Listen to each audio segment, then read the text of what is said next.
Hey guys, tonight we're pulling back the blackout curtains on the hushed, rule-bound world of a British child in the 1940s. The cardboard gas mask box beside the bed, the identity disc cold against the collarbone, the distant hum of an engine that might be ours or might not. This is the real version, not the nostalgic one. Before you get comfortable, take a second to like and subscribe, but only if you actually enjoy this. It helps more than you'd think, and it keeps this little nightly community of history lovers growing, one quiet listener at a time. Leave a comment telling me where you're listening from and what time it is. I genuinely love reading them in the morning, a whole map of people drifting off together. Now, dim those lights, switch on a fan, pull your blanket up, get comfortable. Tonight, though, you'll want to dim them a little lower than usual, because in the world we're stepping into, a single strip of light under the curtain could get an ARP warden hammering on your door. Let your shoulders drop, let your jaw unclench. Picture a small terraced house in Coventry or Liverpool in 1940. Cold smoke on the air, damp wool drying by the range, a mantel clock ticking in the hush. You don't have to remember any of this. The story will carry you, and if you fall asleep before the all-clear sounds, that's exactly the point. Let's pause for a second. Have you ever wondered what it would feel like to carry a gas mask to school every single day, even on your birthday, even on the hottest afternoon in July, even when the strap had rubbed the skin behind your ear raw? Have you wondered why British children were told very firmly never to pick up a fountain pen lying in the grass, or a thermos flask on a garden path, or a pretty little tin with wings? What exactly did a billeting officer say when they knocked on a stranger's door with a small, frightened child in tow and a clipboard in hand? How did a 9-year-old learn to tell the difference between a friendly Spitfire and a German Heinkel just from the pitch of the engine above the rooftops? Why did mothers sew their child's name into their vest, their coat and, just in case, their underwear? What did a child's sweet ration actually look like, twisted up in a little paper cone on the shop counter? And how long were you supposed to make it last? What did an Anderson shelter genuinely smell like in the damp of a November night with 4 people, 1 candle, and a tin bucket in the corner? What happened to the thousands of children sent alone across the Atlantic, on ships that German U-boats were quietly hunting in the dark? Why were teachers told, with an almost stubborn seriousness, to keep teaching Latin conjugations while the windows rattled with anti-aircraft fire? And beneath all of it, the biggest question of the night: what were the rules, the spoken ones and the unspoken ones, that somehow kept these children alive?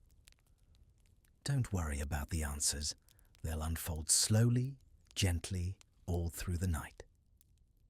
Congratulations, you've just woken up in 1939.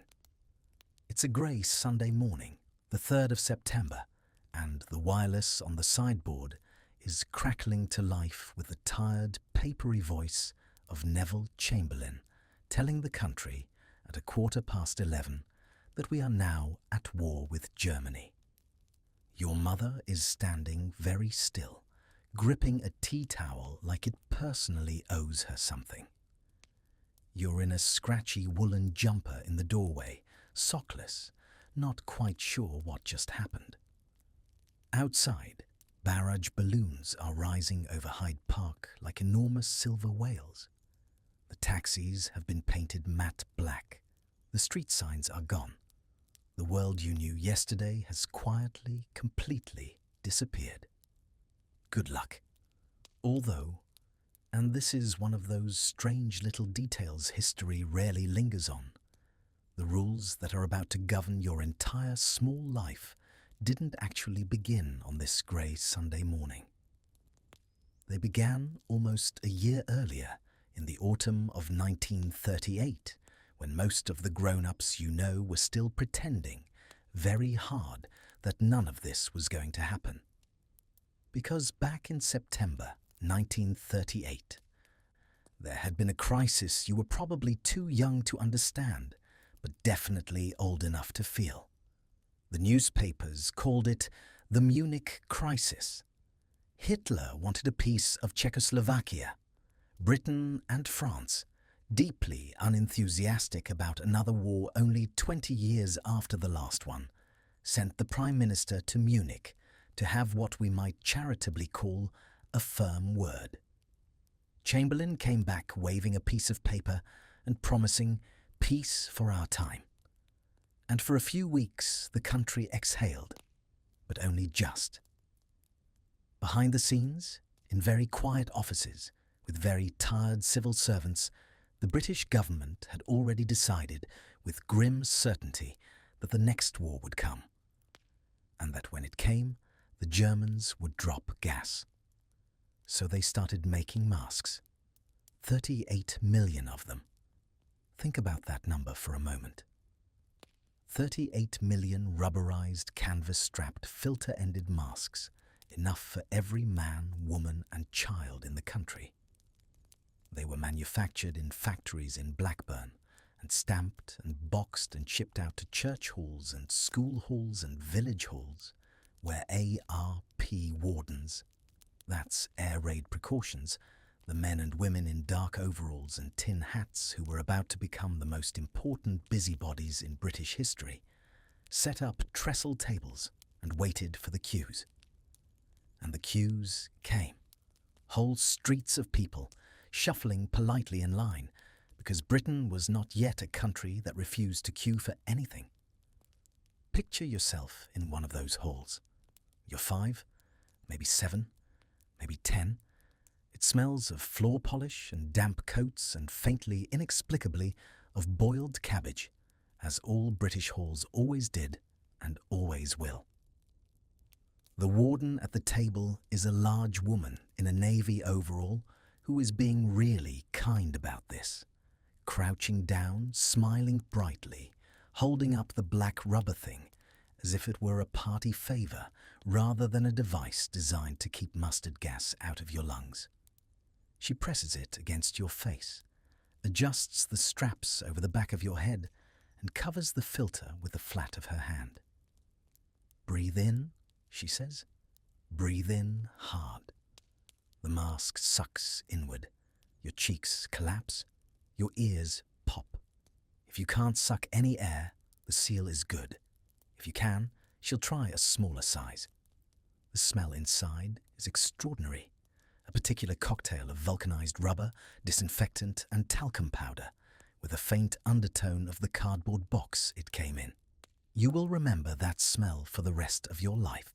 Veterans of the 1940s, now in their 80s and 90s, can still describe it without hesitation. Some of them say they can still taste it. There were 3 main types, and they were strangely, darkly ingenious.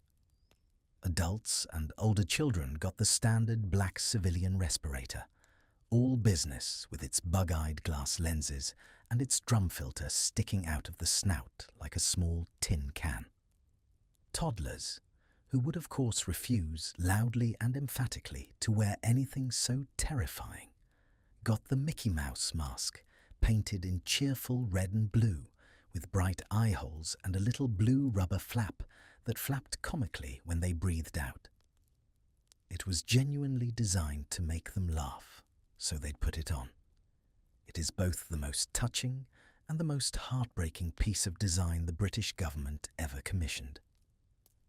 And then, for babies, there was the thing that still gives historians pause: the infant gas helmet, an entire enclosed rubber and canvas contraption that mothers strap their baby into like a tiny, appalling sleeping bag with a little window for the face and a hand pump bellows on the side. You squeezed the bellows. The baby breathed. If you stopped squeezing, the baby stopped breathing. Which is, on every level, exactly the kind of detail that explains why the mothers of 1940s Britain developed the 1,000-yard stare they did. The rule was simple. Carry it everywhere. Every child, every day. No mask, no school. Parents could be, and occasionally were, fined. Teachers held mask drills where you had to get the thing out of the cardboard box, unstrap it, pull it on, and tighten the straps in under 30 seconds, while the teacher paced up and down with a stopwatch and a faintly harassed expression. Children decorated the boxes. Girls embroidered covers for them. Boys scratched their initials into the cardboard. By 1940, the gas mask box was as much a part of a British child as their satchel, their shoes, or their slightly too big knitted cardigan. And then, of course, the gas never came. Not once in the entire war. But the mask went with you anyway, every morning, every afternoon, for 5 long years, because no one could ever quite be sure. The second rule arrived on the 29th of September 1939, just 26 days into the war, when the government passed the National Registration Act, and within a fortnight, every person in Britain, from the Archbishop of Canterbury to a 6-month-old baby in Bethnal Green, had been assigned an identity number and issued a card. The cards were blue-grey, roughly the size of a modern passport, and hand-signed in real ink. On them were written your name, your address, and, most importantly, your national registration number, a little string of letters and digits that you were expected to memorize like a prayer. Children recited theirs at bedtime. Parents tested them at breakfast. Mine is this, yours is that. Baby's is the other. You carried it with you at all times. A policeman could stop you and ask to see it. A shopkeeper could ask. A billeting officer could ask.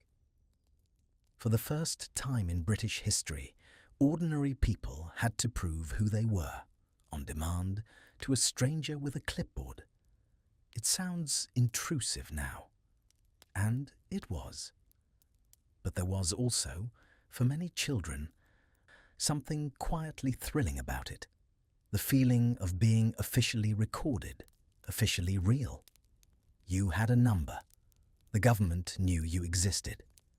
In a country about to be bombed, that was not nothing. The third rule, and the one that would change the actual look of Britain for the next 5 years, came into force on the 1st of September 1939. 2 days before Chamberlain's broadcast.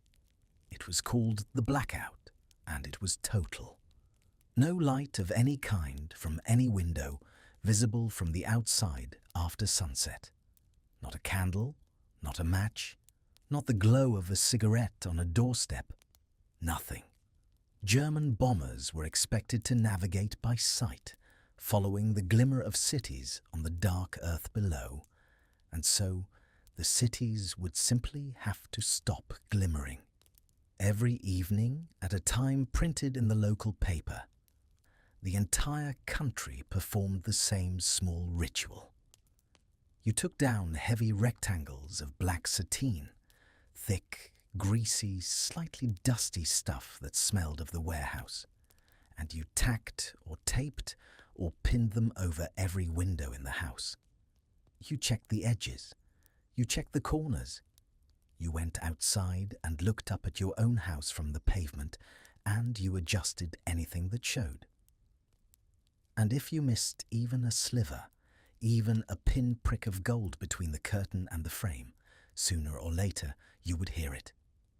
"Put that light out," the ARP warden shouting from the street, sometimes politely, sometimes not politely at all. There were ARP wardens who became beloved local figures, and ARP wardens who became the most hated man on the road, and the difference was almost entirely a matter of how much they enjoyed the shouting.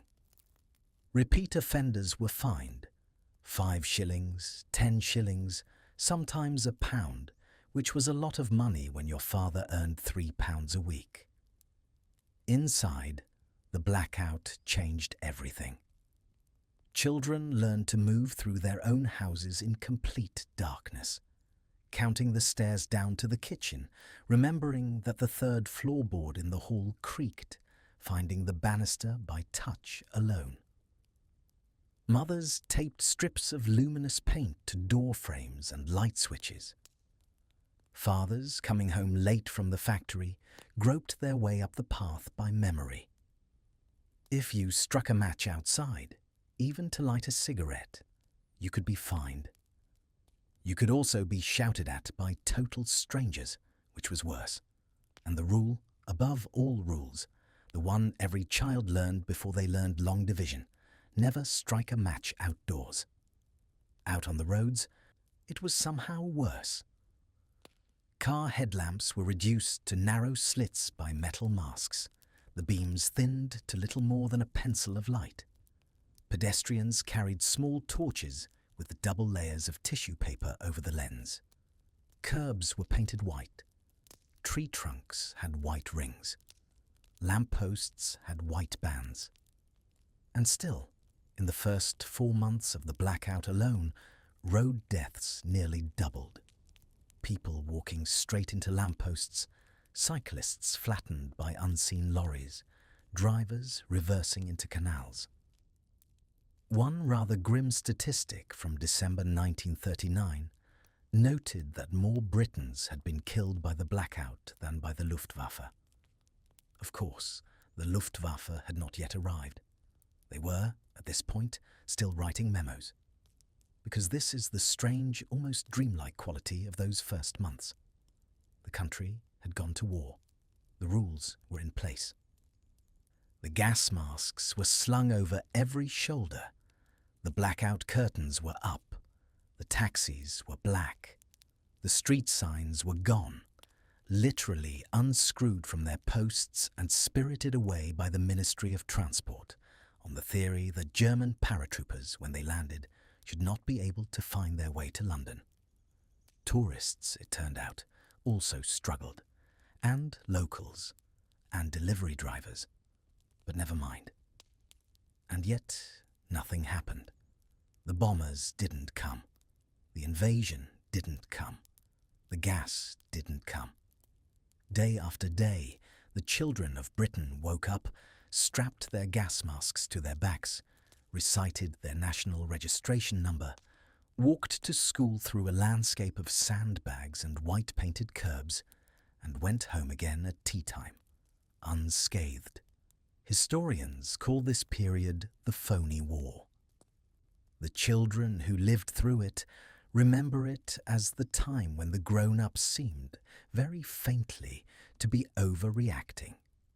In the middle of all this calm that wasn't calm, the government rolled out another strange gift: the Anderson shelter.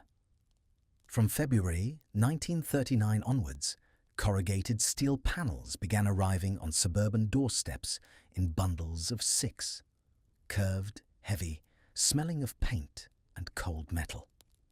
You were supposed to dig a pit in your garden, 4 feet deep, bolt the panels together into an arch over it, heap the excavated earth back on top, and plant marrows on the roof. The government, in a moment of slightly optimistic marketing, suggested the marrows.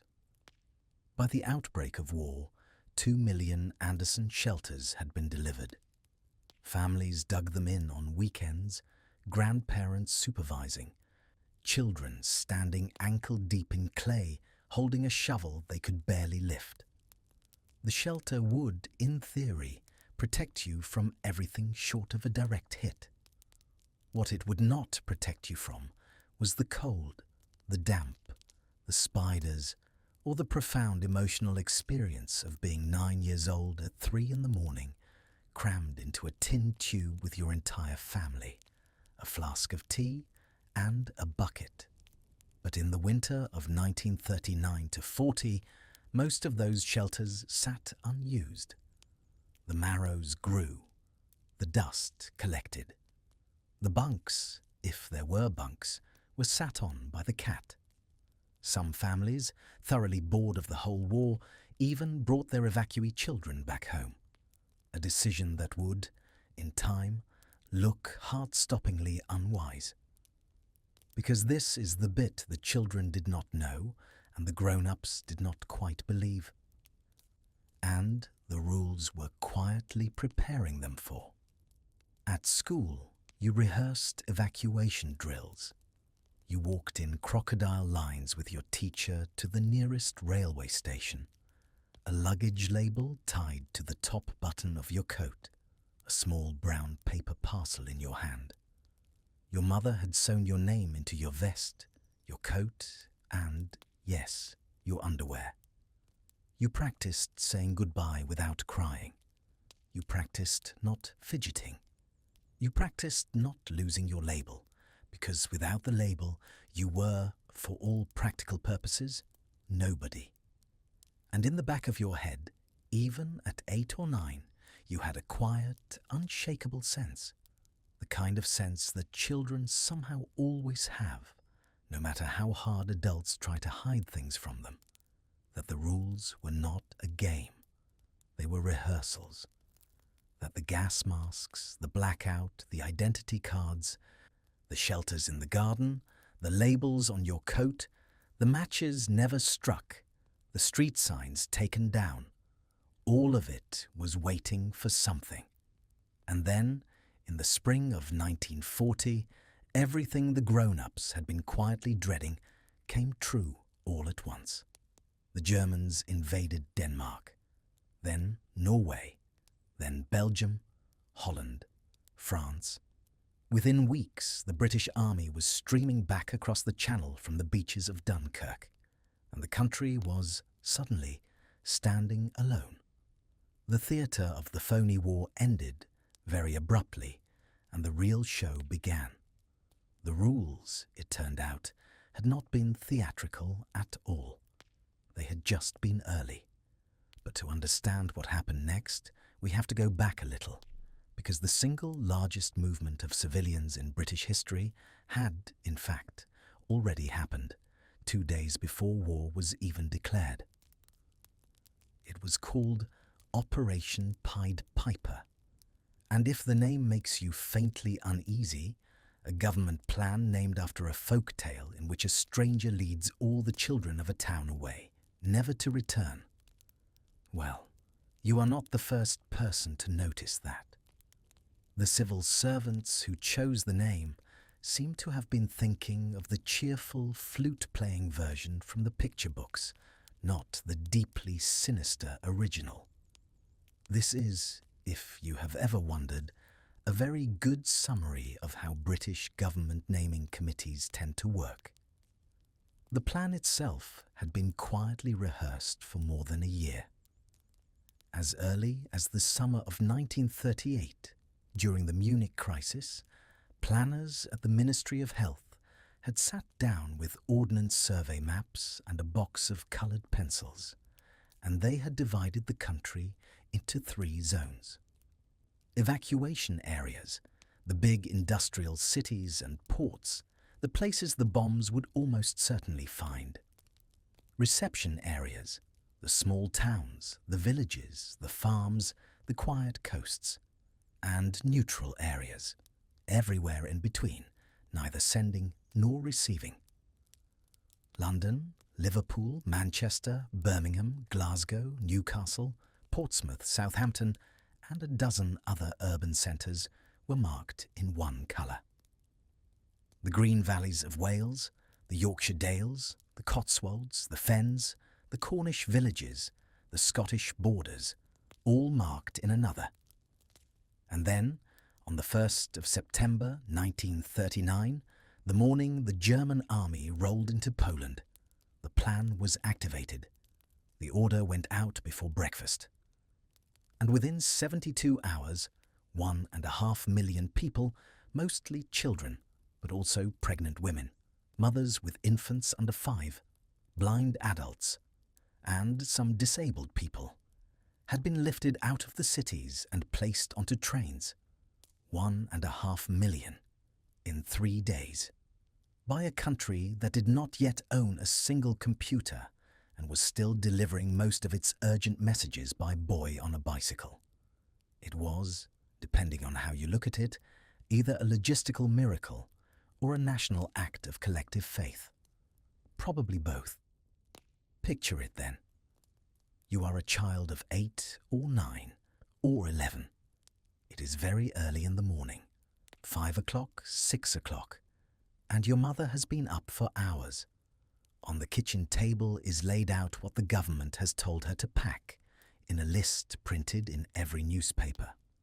1 change of underclothes, nightclothes, plimsolls, spare stockings, toothbrush, comb, towel, soap, face cloth, handkerchiefs, a warm coat.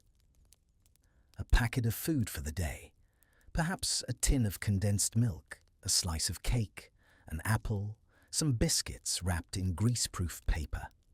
Your gas mask, of course, in its cardboard box.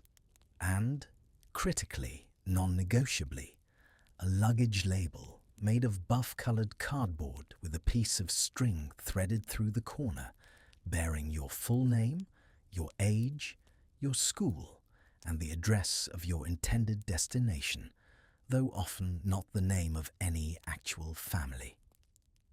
Your mother ties the label to your coat with hands that are, you notice, shaking slightly. She kisses the top of your head.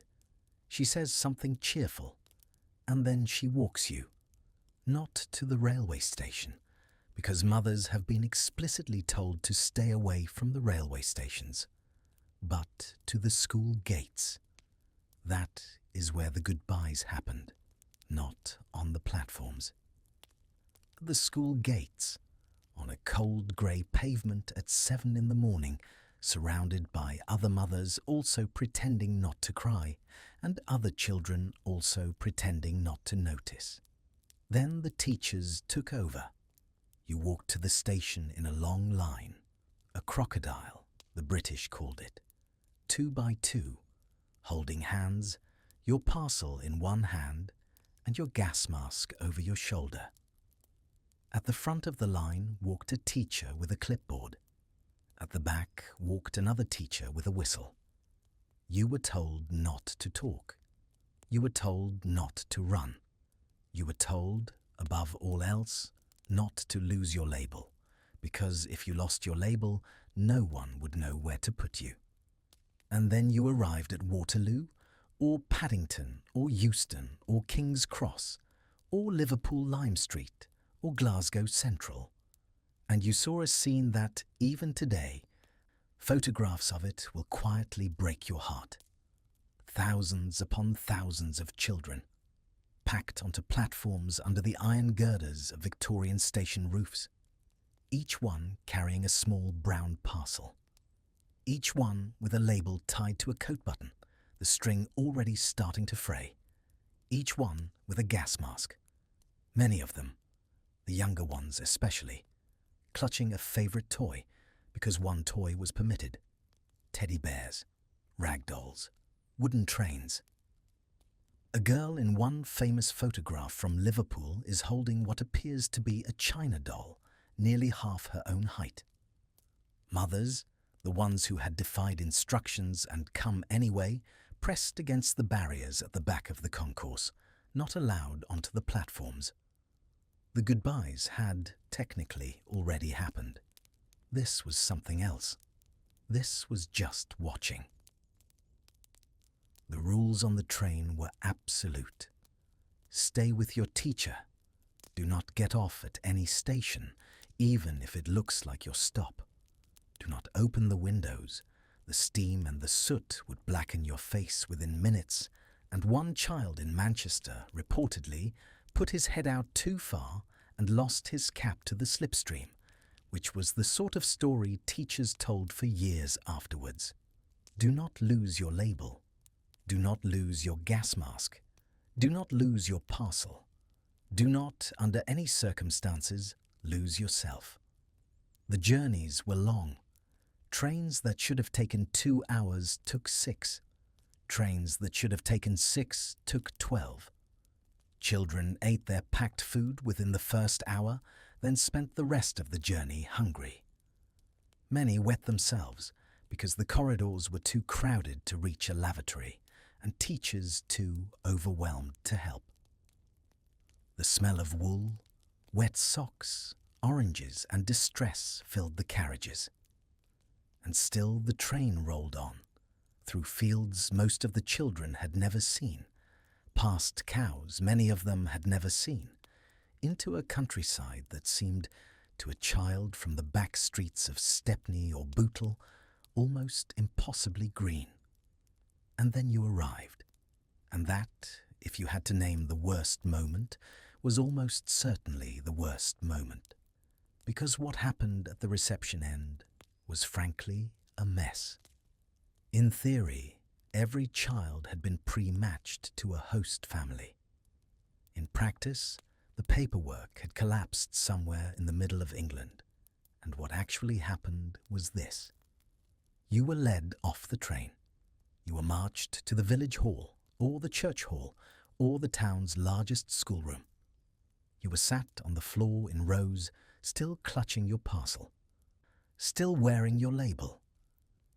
And then the local adults, the men and women of the village who had been designated hosts, walked slowly down the line, looking at you.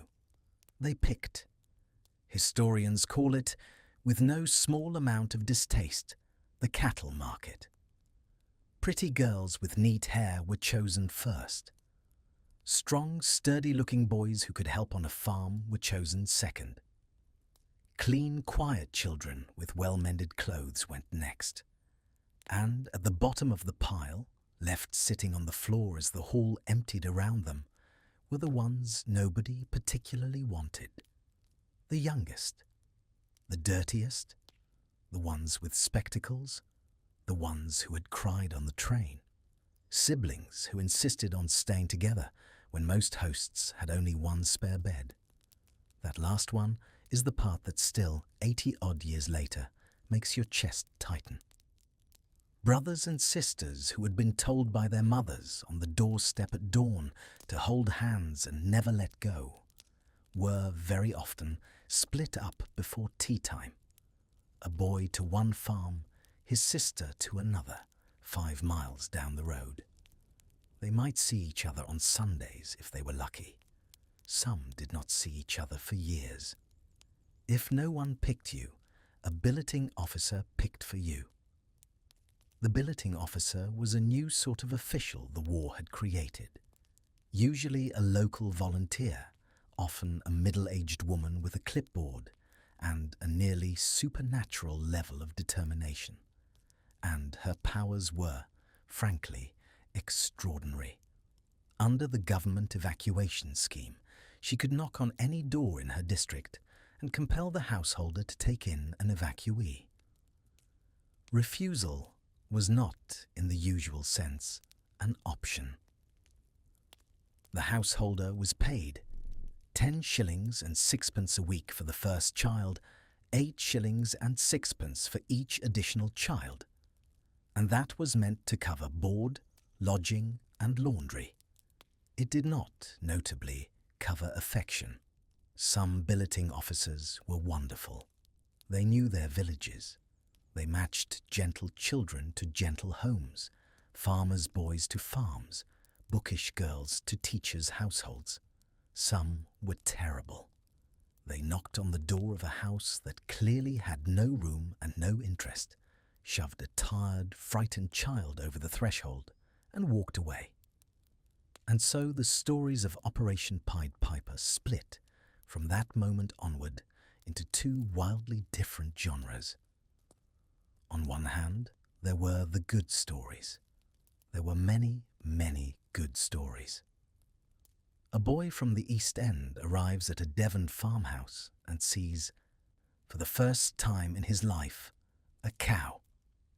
He stands frozen on the cobbles, not quite sure it is real. The farmer's wife, understanding instantly, walks him over and lets him put a hand on its flank. He later wrote that the warmth of that animal under his palm was the first time he had felt safe in months. Another boy is given an orange by a kind host and stares at it, baffled. He has seen them in pictures, but he has never held one. He does not know how to peel it. The host family, trying not to laugh and trying not to cry, peels it for him. The writer Bernard Copps, evacuated from Stepney, remembered the shock of sudden quiet.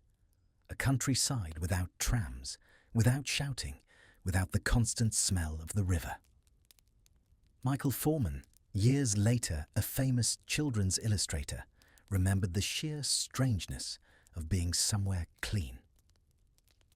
Children who had never slept in their own bed before, because at home they shared with 3 siblings, suddenly had a whole bed to themselves and spent the first few nights too lonely to sleep in it. On the other hand, there were the bad stories, and there were also very much many bad stories. Children billeted with hosts who resented them, who saw them as free labor or as a nuisance, who fed them last and least. Children made to sleep in outhouses, in sheds, on stone floors. Children beaten for wetting the bed. Children whose hosts pocketed the 10 shillings and 6pence and spent almost none of it on them. Children who wrote desperate letters home that were read by the host first and edited and sometimes destroyed. A few children, a small but real number, were physically and sexually abused by their hosts. A scandal that the country did not fully face until decades afterwards. And then there was the revelation that neither side quite expected. When the children of the slums arrived in rural England took one look and was genuinely shocked. Many of the children arrived with lice, with scabies, with rickets, with teeth already rotting at 9 years old. Some did not own a toothbrush. Some did not know what a bathtub was. Some wore clothes sewn into them for the winter, not to be removed until spring, a practice still common in the poorest parts of Glasgow and Liverpool. A government report published in 1943, titled Our Towns, a Close-Up, collected these observations and laid them down, cold and clear, on the national desk. The effect was a quiet bombshell. Middle-class Britain had not, on the whole, known how poor its own poor actually were, and that knowledge, once it had been seen, could not be unseen. The post-war welfare state, the NHS, family allowances, free school meals, the raising of the school-leaving age, can be traced in a direct line to the moment the countryside opened its front doors and the children of the slums walked in. The first wave of evacuation in September 1939 was not the last.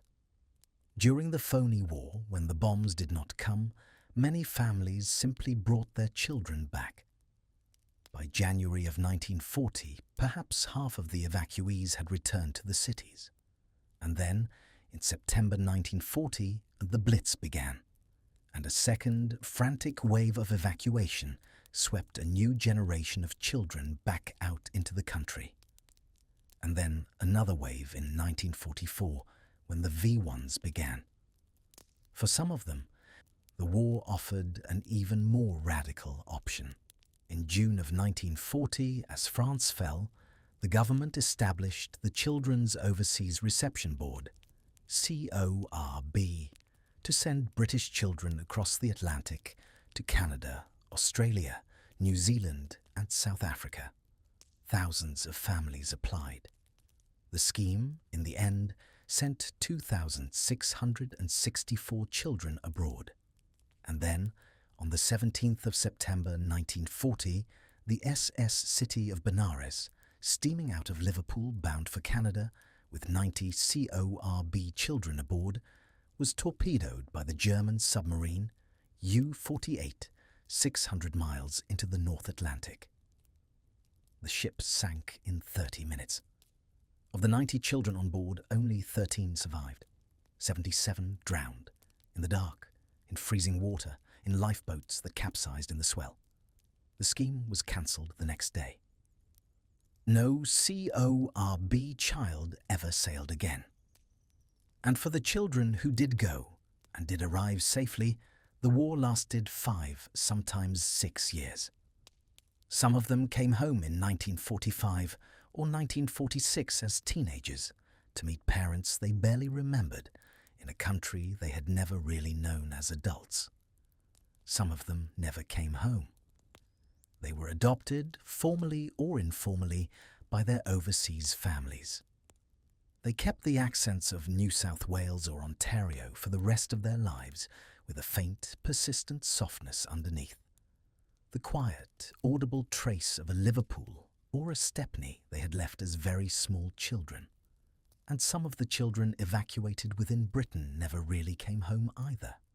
When the war ended and the letters went out asking families to collect their children, a surprising number of parents did not answer. Some had died in the bombing. Some had remarried. Some had, quite simply, moved on. And the foster parents, the farmer's wife who had taught the boy to milk a cow, the schoolmistress who had read her evacuee girl to sleep every night for 5 years, kept them, raised them, loved them, became, in every way that mattered, their real parents. If you had told a mother on a London platform in September 1939, watching her 8-year-old daughter disappear into a railway carriage with a luggage label tied to her coat, that she would never, in any meaningful sense, get that child back, she would not have believed you. She would not have been able to believe you. But for some of them, that is exactly what happened. And the children themselves, the ones who went and the ones who came back and the ones who stayed, carried it all for the rest of their lives. The smell of a train compartment, the feel of a cardboard label against the back of a hand, the sound of a stranger's door opening for the first time, the memory of standing in a village hall, holding your brother's hand, wondering if anyone at all was going to pick you. They are in their late 80s and 90s now, the last of them. And if you ask them about it, gently, in their kitchens over a cup of tea, they will very often go quiet for a moment. They will look somewhere over your shoulder, and then they will tell you. Because the rules that autumn had stopped being rehearsals. The rules had become the shape of their childhood, and nowhere did those rules sharpen faster or matter more than in the cities the evacuees had left behind. Because on the 7th of September 1940, a Saturday warm and golden, one of those late summer afternoons when London looked almost like itself again, the sirens went off at around 5:15, and the sky over the East End filled with aircraft. 348 Luftwaffe bombers, escorted by 617 fighters, came up the Thames in daylight, in formation, in the kind of number that does not look like aircraft at first. It looks like weather. They hit the docks. They hit Silvertown, Canning Town, West Ham, Poplar, Stepney. The warehouses along the river, stacked with sugar and timber and paraffin and rubber, caught fire so violently that the Thames itself glowed. 436 people were killed that first night, and 1,600 more were seriously injured, and when the all-clear finally sounded in the pale grey of dawn, the bombers had gone, but the fires had not, and London understood with a quiet and terrible clarity that the phony war was over. It was called, afterwards, Black Saturday, and it was the beginning of 57 consecutive nights of bombing. 57. Think about that number for a moment. 57 nights in a row. Not a single evening off. Not a single hour of peace after dusk. When you knew, as a child in London, that the sky was going to come down on you again. The Blitz, as a whole, would run from that September through until May of 1941, and in those 8 months, more than 40,000 British civilians would be killed, roughly half of them in London. And among those civilians, inevitably, were the children who had come back during the Phoney War, the ones whose mothers had fetched them from Devon or Wales in January. Thinking the danger had passed, it had not passed. It had been waiting. So the rules now were written in something quite a lot sharper than ink. The first rule was the sound of the siren itself. There were 2 of them, technically, though a British child of 1940 could have told you the difference in their sleep, and frequently had to. The alert, the warning that aircraft were inbound, was a rising and falling wail, a sort of mechanical howl that rose for 4 seconds and fell for 4 seconds and rose again, and did not stop until it had burrowed into the marrow of you. The British called it, with their usual instinct for deflating terror, moaning Minnie. The all clear was a steady single note, a long flat tone held for 2 full minutes. Every child learned within the first week of the Blitz that those 2 sounds were the difference between run and rest. You heard the up and down wail, and you moved. You heard the flat note, and you breathed. The second rule was how fast you could get dressed. Children practiced it. Mothers drilled it. 30 seconds from dead asleep in bed to fully clothed and moving towards the shelter was the target in many households, and plenty of children could hit it. Shoes were left by the bed, already loosened, laces prepared. A coat was draped over the bedpost or the chair, pre-buttoned up to the collar so you could pull it on like a jumper. The gas mask in its cardboard box on its string went over the shoulder. The identity card went into the coat pocket. And over the pyjamas, if you were fortunate enough to own one, went the siren suit. A padded, all-in-one zip-up garment. Famously later adopted by Winston Churchill for his wartime wardrobe, but originally designed not for statesmen, but for children who needed to be warm, decent and mobile in under a minute. You zipped up, you stood up, you walked. Never ran. Running was the rule you did not break. Running in the dark, down an unlit staircase, towards a shelter you could not quite see, was how children ended up with broken ankles, or worse, and a broken ankle in 1940 was not the minor inconvenience it is today. And then, out into the garden, or down the street, or into the basement, depending on what sort of shelter you had. If you were lucky, and lucky is a strange word to use about a corrugated steel box buried in your lawn, but it is the right one. You had an Anderson. Down the earth steps you went, the damp smell of turned soil rising. The cold metallic tang of the steel curving over your head. Inside, a single candle, a flask of tea, kept close to stay warm. A bucket in the corner, with a lid, for the part of the night no one wanted to discuss. Bunks along the sides, often homemade, often narrow, often shared with a sibling, whose elbow was always somehow in your ear. Water pooled at the low end in winter. Spiders moved in by October. Children learned, with the pragmatism that only children have, to be genuinely fond of the one they had.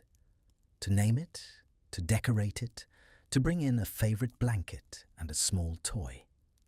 Entire nights of childhood were spent down there, reading by candlelight, listening for the distant crump of bombs landing 2 miles away, 3 miles away, half a mile away. close enough that the candle jumped on its saucer and your mother's hand tightened on your shoulder. If you didn't have a garden, and millions of Londoners, crammed into terraces and tenements, did not, then from March of 1941 you could apply for a Morrison shelter. The Morrison was an indoor contraption, an astonishing piece of kit that was essentially a very sturdy steel-caged table. The top was a flat sheet of quarter-inch steel. The sides were wire mesh panels. You slept underneath it. You ate your meals on top of it during the day, as a regular table, and then at bedtime you crawled inside it, like a child climbing into the bottom of a bunk bed that had been built by an engineer expecting the ceiling to come down. And when the ceiling did come down, the Morrison held. There are genuinely moving photographs, taken by rescue crews in the mornings, of Morrison shelters standing upright amid the rubble of what had been a bedroom, with a whole family asleep inside. And if you did not have an Anderson or a Morrison, you went public. You went to a brick street shelter. Blocks of these squat, windowless structures had gone up in terraces everywhere, and though they saved a great many lives, a badly built one could, and occasionally did, collapse inward under blast, which was a rumour children absorbed and passed along with the grim efficiency of a telegraph. Or you went, if you were a Londoner, to the Tube. The government, at first, had been genuinely set against it. They feared a siege mentality. They feared people going down into the underground and simply not coming up. They tried, in the first days, to keep the stations closed. Londoners ignored them. Londoners bought a penny-halfpenny platform ticket, walked down onto the platform, sat down on the concrete, and refused to leave. By late September of 1940, on peak nights, 177,000 people were sleeping in the Tube. Whole families, on blankets on the platforms at Piccadilly Circus, Liverpool Street, Elephant and Castle. Children played between the lines on the mosaic tiles. Women knitted. The trains kept running until the last one at around 10:30, and then the platforms filled up completely, shoulder to shoulder, and the lights were dimmed, and London slept underground in a way that would have seemed impossible 6 months earlier. It was not, by any measure, safe. A direct hit on Balham in October of 1940 killed 68 people sheltering in the Tube.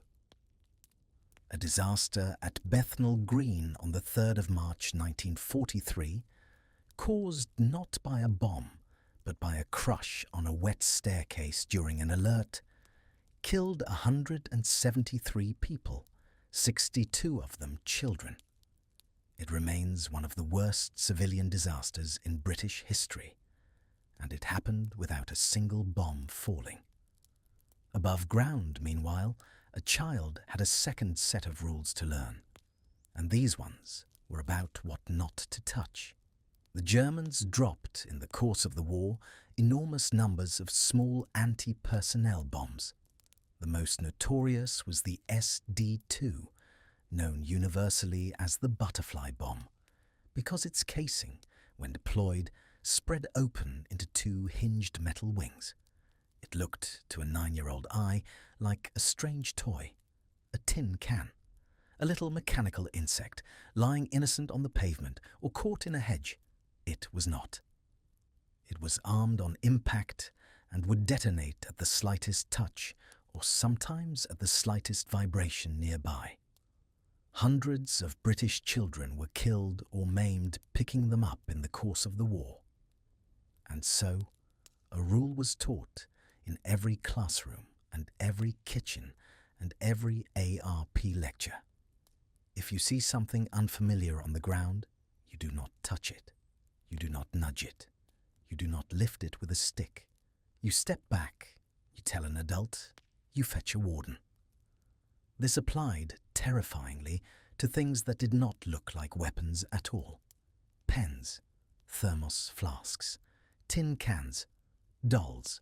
There were persistent, possibly exaggerated wartime stories of booby-trapped dolls, and whether or not they were ever real, no British child of 1941 picked up an unfamiliar doll without their mother's voice rising half an octave behind them.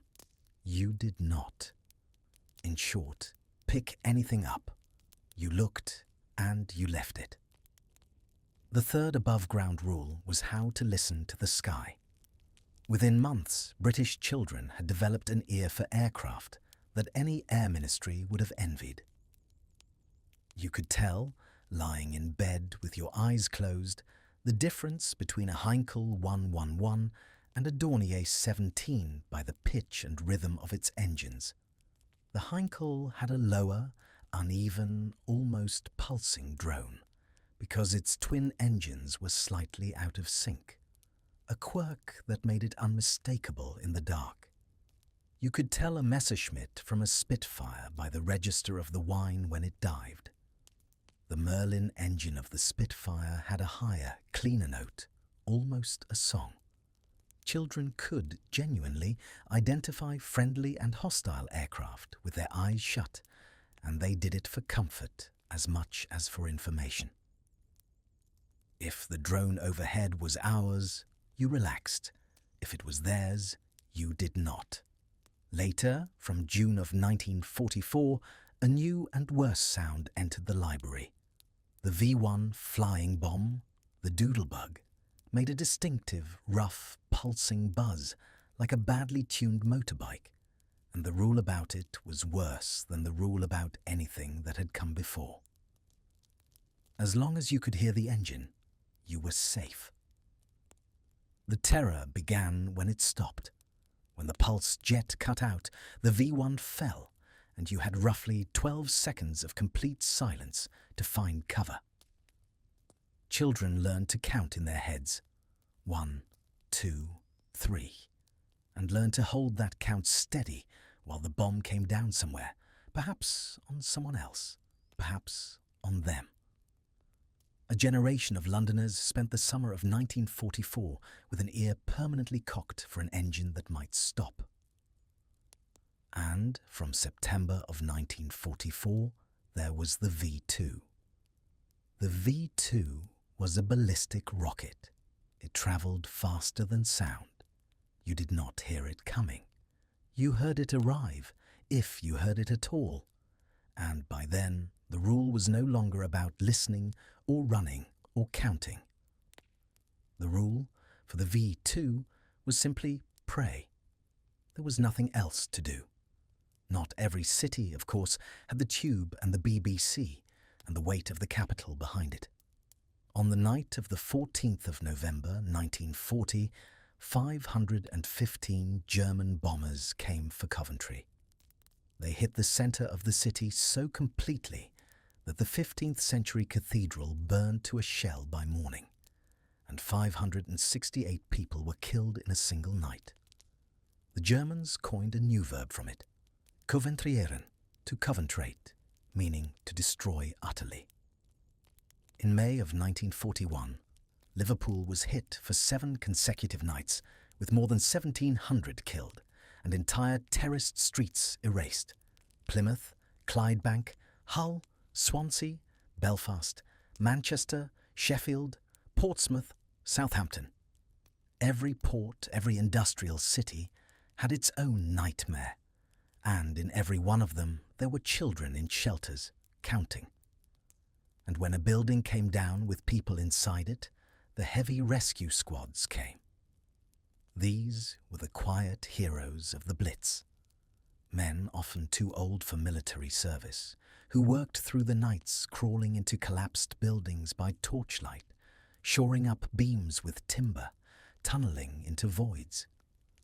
Children pulled alive from rubble 18 hours, 24 hours, 36 hours after a strike are not rare in the records of the Blitz. Neither, sadly, are the ones who were not. Inside the shelters, meanwhile, the adults had their own rule, which was, essentially, to keep the children from knowing how frightened the adults were. You sang. You told stories. You played I Spy by candlelight, which was difficult, given there wasn't much to spy.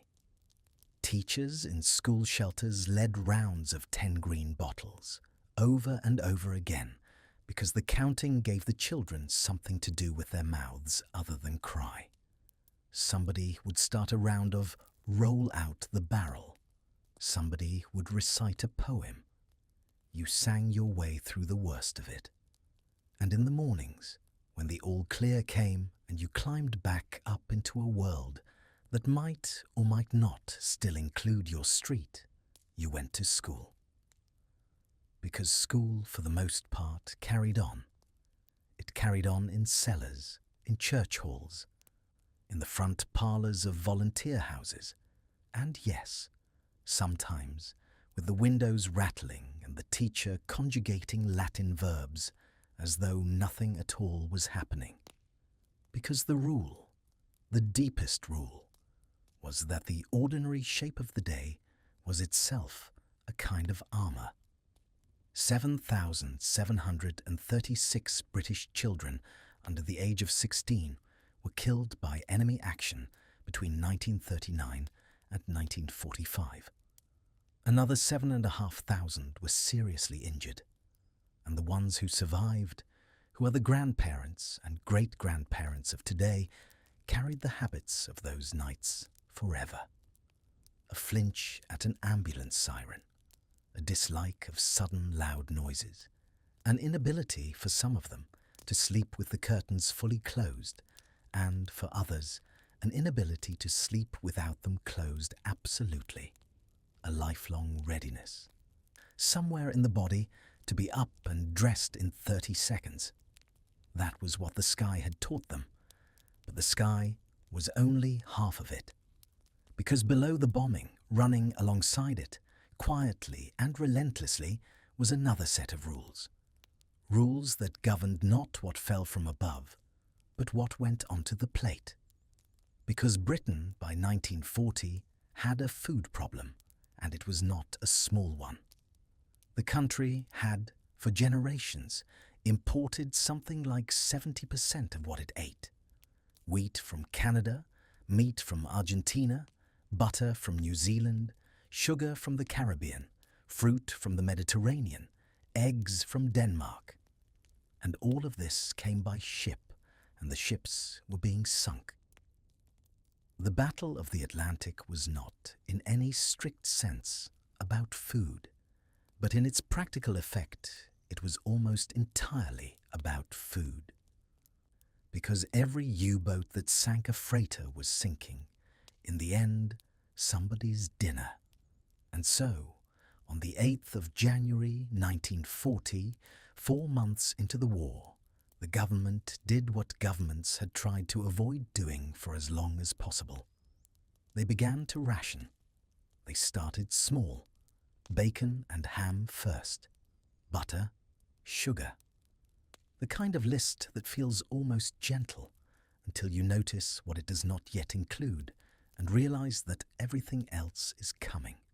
By the summer of 1940, meat had joined the list, then tea, then margarine, cheese, preserves, eggs, lard, milk, canned goods, dried fruit, cereals, biscuits, and eventually, with a particular grief reserved for the young, sweets. By 1942, almost every mouthful you took had a coupon attached to it somewhere. You did not buy food in 1942. You redeemed it. The ration book, which became the single most important document in a British household, was a small, flimsy, colour-coded pamphlet. Buff for adults, blue for children between 5 and 16, green for pregnant women and for children under 5, who, because the state had, with a kind of grim clarity, decided that the youngest and the growing and the pregnant had to come first, got priority milk, priority eggs, priority oranges when oranges could be found at all, and a daily spoonful of cod liver oil, whether they wanted it or not. Mostly, they did not want it. We will come to the cod liver oil.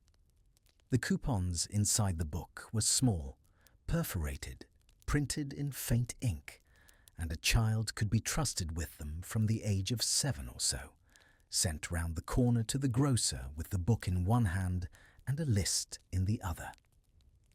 The grocer would cut or cross out the relevant coupons with a pencil stub, and the amount of food he gave you would be, by any modern standard, absurdly small.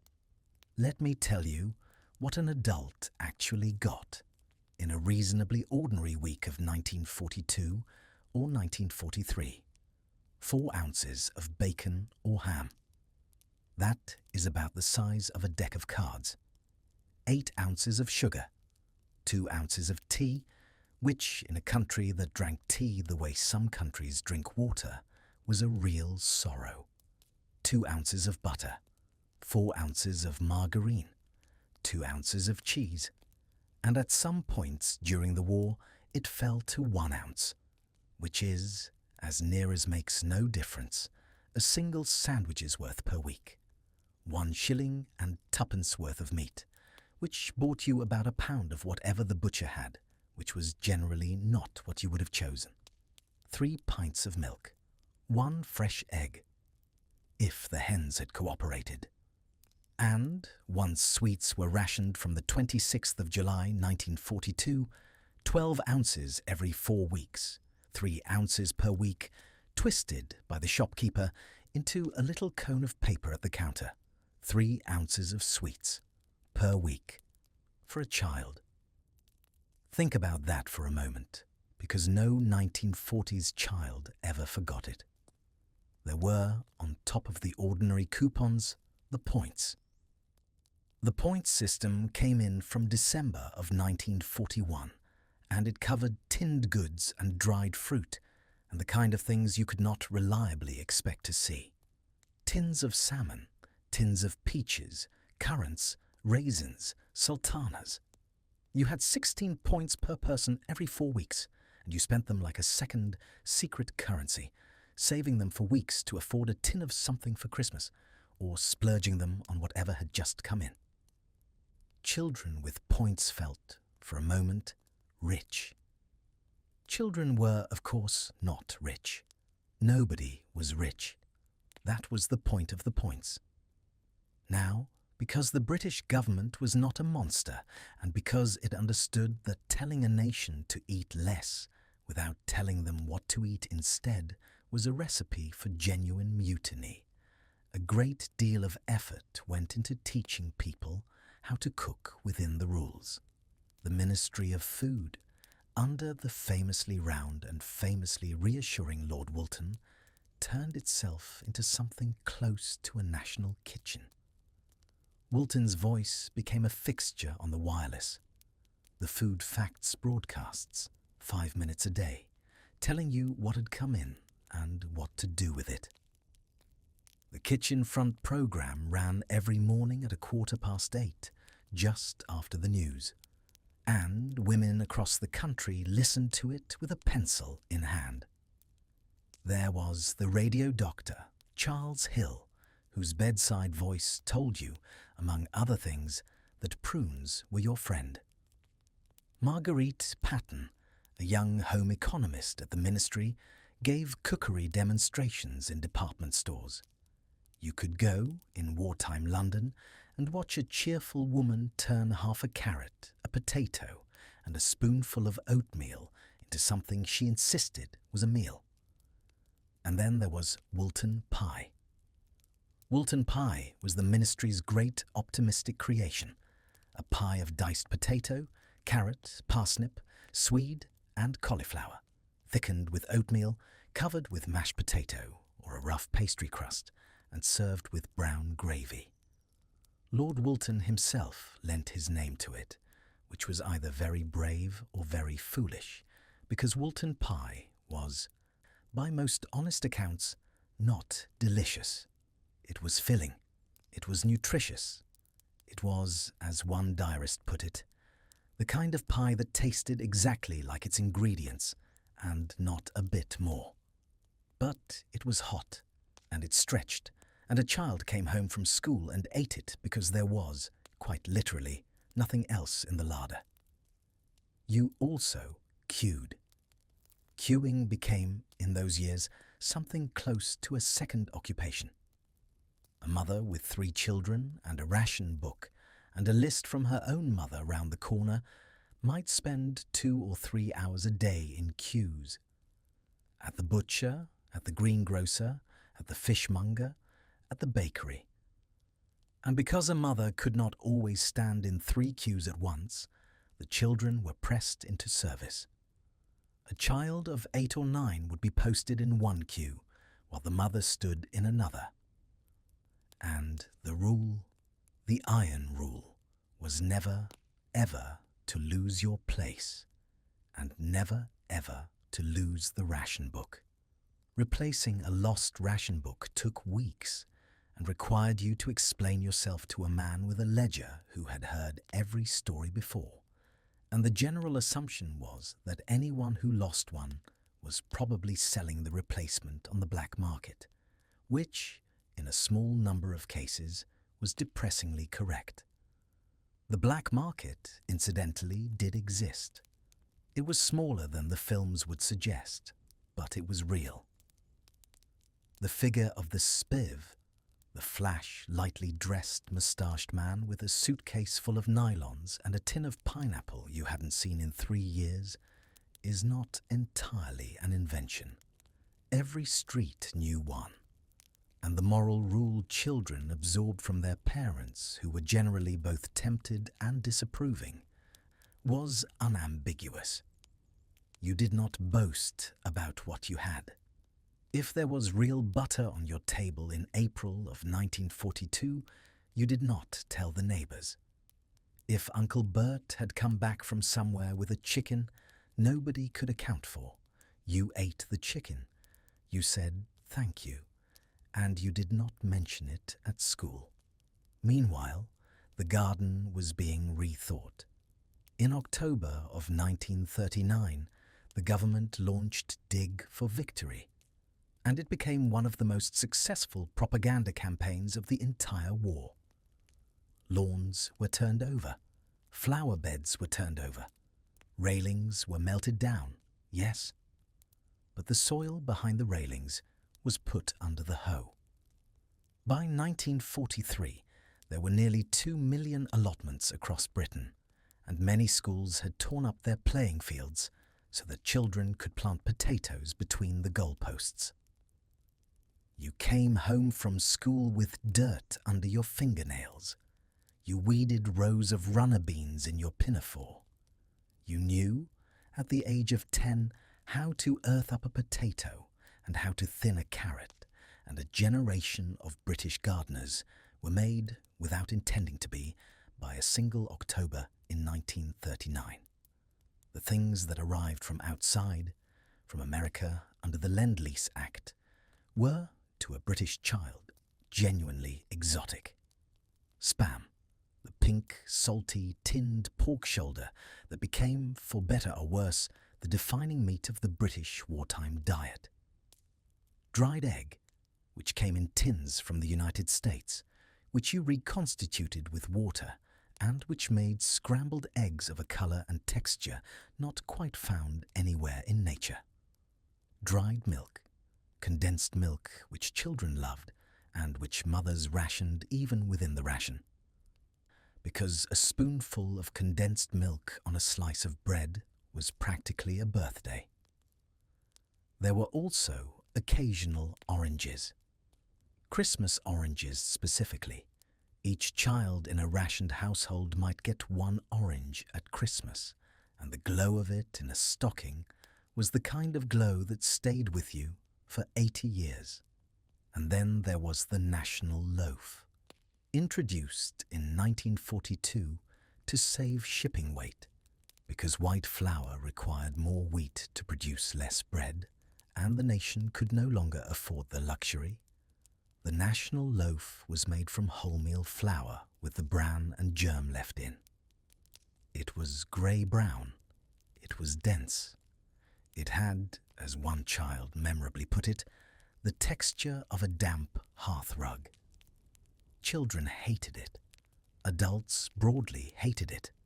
The Minister of Food defended it. Doctors praised it. Everybody ate it, because it was the only bread on offer, and the rule of the ration was always, in the end, the rule of what was there. Which brings us, finally, to school. Because one of the quiet revolutions of the Second World War, and it is a revolution that deserves more attention than it usually gets, was the school meal. The 1944 Education Act, known as the Butler Act, established free school milk and heavily subsidized school dinners as a national scheme. And by the end of the war, something like a third of British school children were eating their main meal of the day at a trestle table in the school hall. You sat in rows. You were served, from large aluminium trays, a meat pie or a shepherd's pie or a stew, a mound of mashed potato, a spoonful of cabbage boiled to within an inch of its life. And afterwards, and here the British imagination rose to heights both beloved and feared, a pudding, tapioca, semolina, rice pudding, spotted dick with custard. Tapioca, because of its pale, gelatinous, pearly appearance, was known universally and with no affection whatsoever as frog spawn. Semolina was slightly better. Both of them were mandatory. And the rule, the ironclad, non-negotiable rule, was that you finished your plate. You did not leave food. You did not push it around. You did not, under any circumstances, ask for less. You ate what was put in front of you, because somewhere out there, a merchant seaman had risked a torpedo to bring in the flour, and a farmer had turned over his grass to plant the wheat, and your mother had queued an hour for the margarine, and a child in the north had gone to bed hungry so that everyone's ration could be the same. You ate the frog spawn. That was the deal. And yet, and here is the part that surprises everyone, British children of the 1940s were, on average, measurably healthier than British children of the 1930s. They were taller. They had better teeth. They had fewer deficiency diseases. Rickets, which had been endemic in the slums of the 1920s and 30s, was in full retreat. And the reason was not that rationing was generous. The reason was that rationing, for the first time in British history, had been fair. The same coupon in Mayfair got you the same cheese as the same coupon in Stepney. A child in Glasgow got the same free milk as a child in Oxford. The balanced, limited, vitamin-enriched, cod-liver oil-enforced diet of the British wartime child was the most equal diet the country had ever known. And the bodies of those children, weighed and measured in school halls up and down the land, quietly showed it, which is not to romanticize it. A child in 1943 was usually hungry.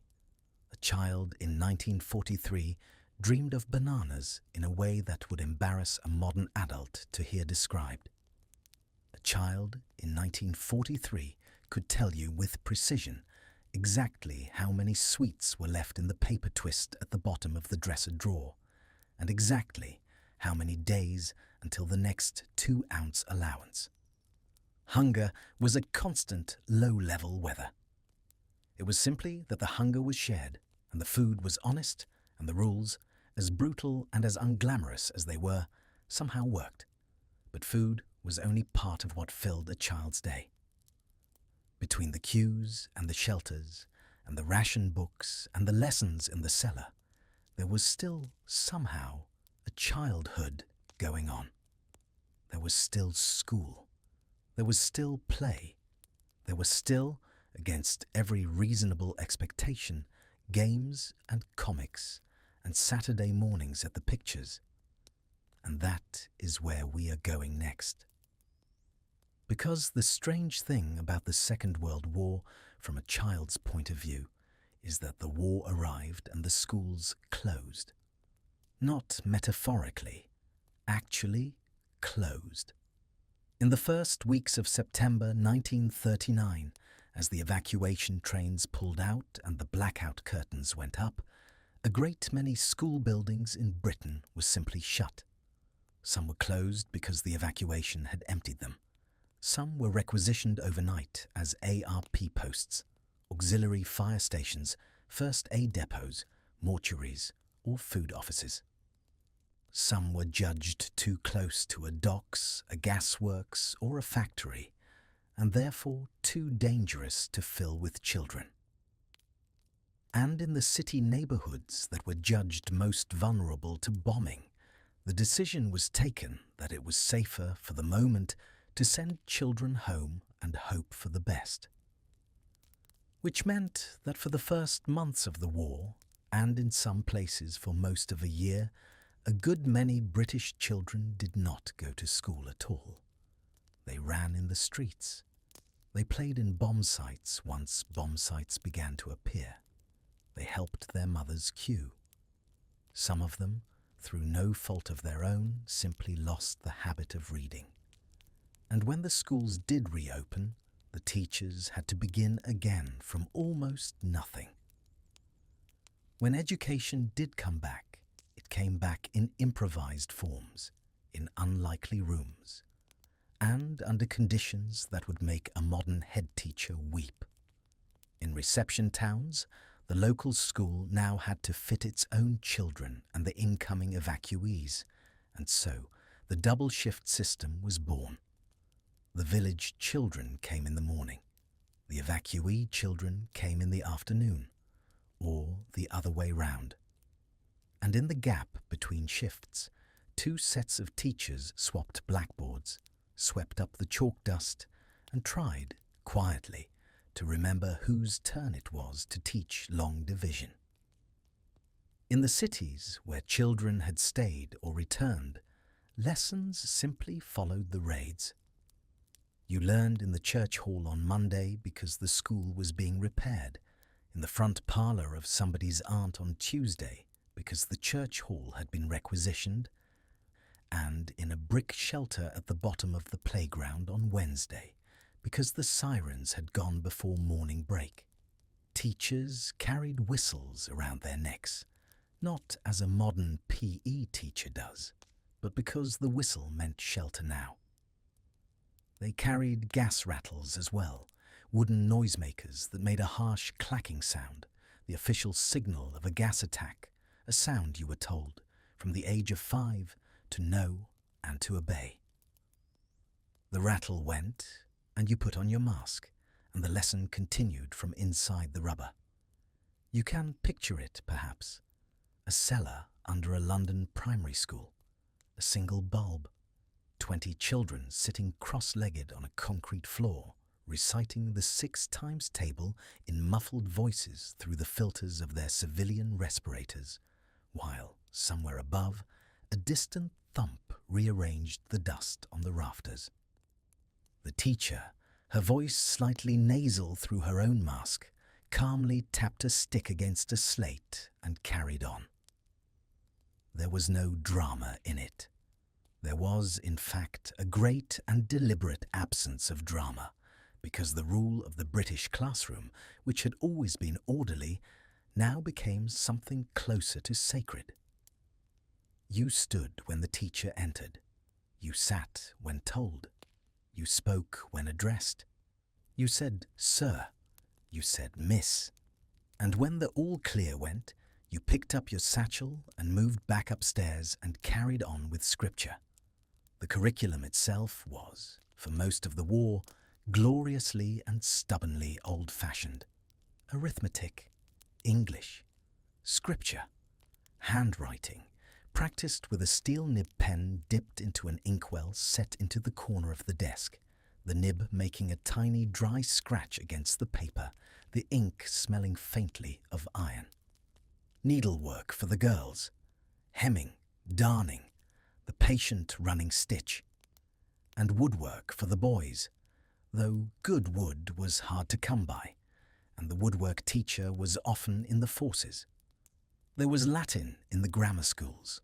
There was French, taught mostly by women because the men were gone.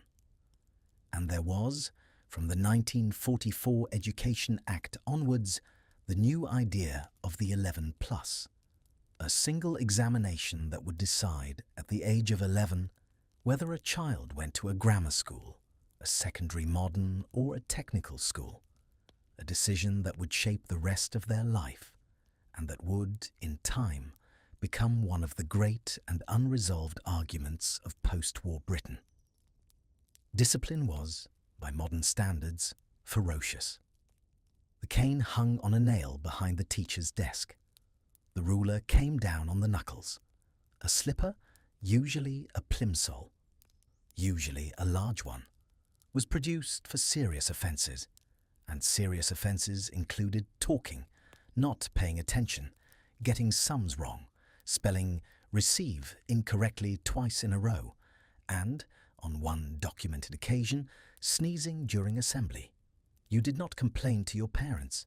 If you complained to your parents said, quite reasonably by the standards of the time, that you must have deserved it, and gave you a clip round the ear for bothering them. And yet, and this is the part modern audiences often miss, the teachers of the 1940s were, by and large, extraordinary. Many of them were women who had come back into the profession because the men had gone, and who taught children through air raids, evacuations, absent fathers, and hunger, with a calm professionalism that nobody ever quite thanked them for.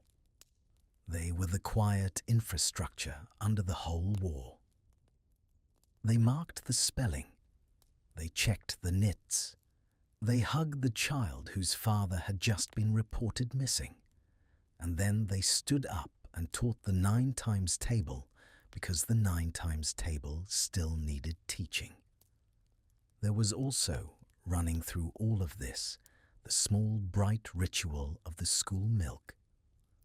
1/3 of a pint in a little glass bottle with a circular cardboard disc pressed into the top and a hole in the middle for the straw. A crate of them arrived at the school gate every morning.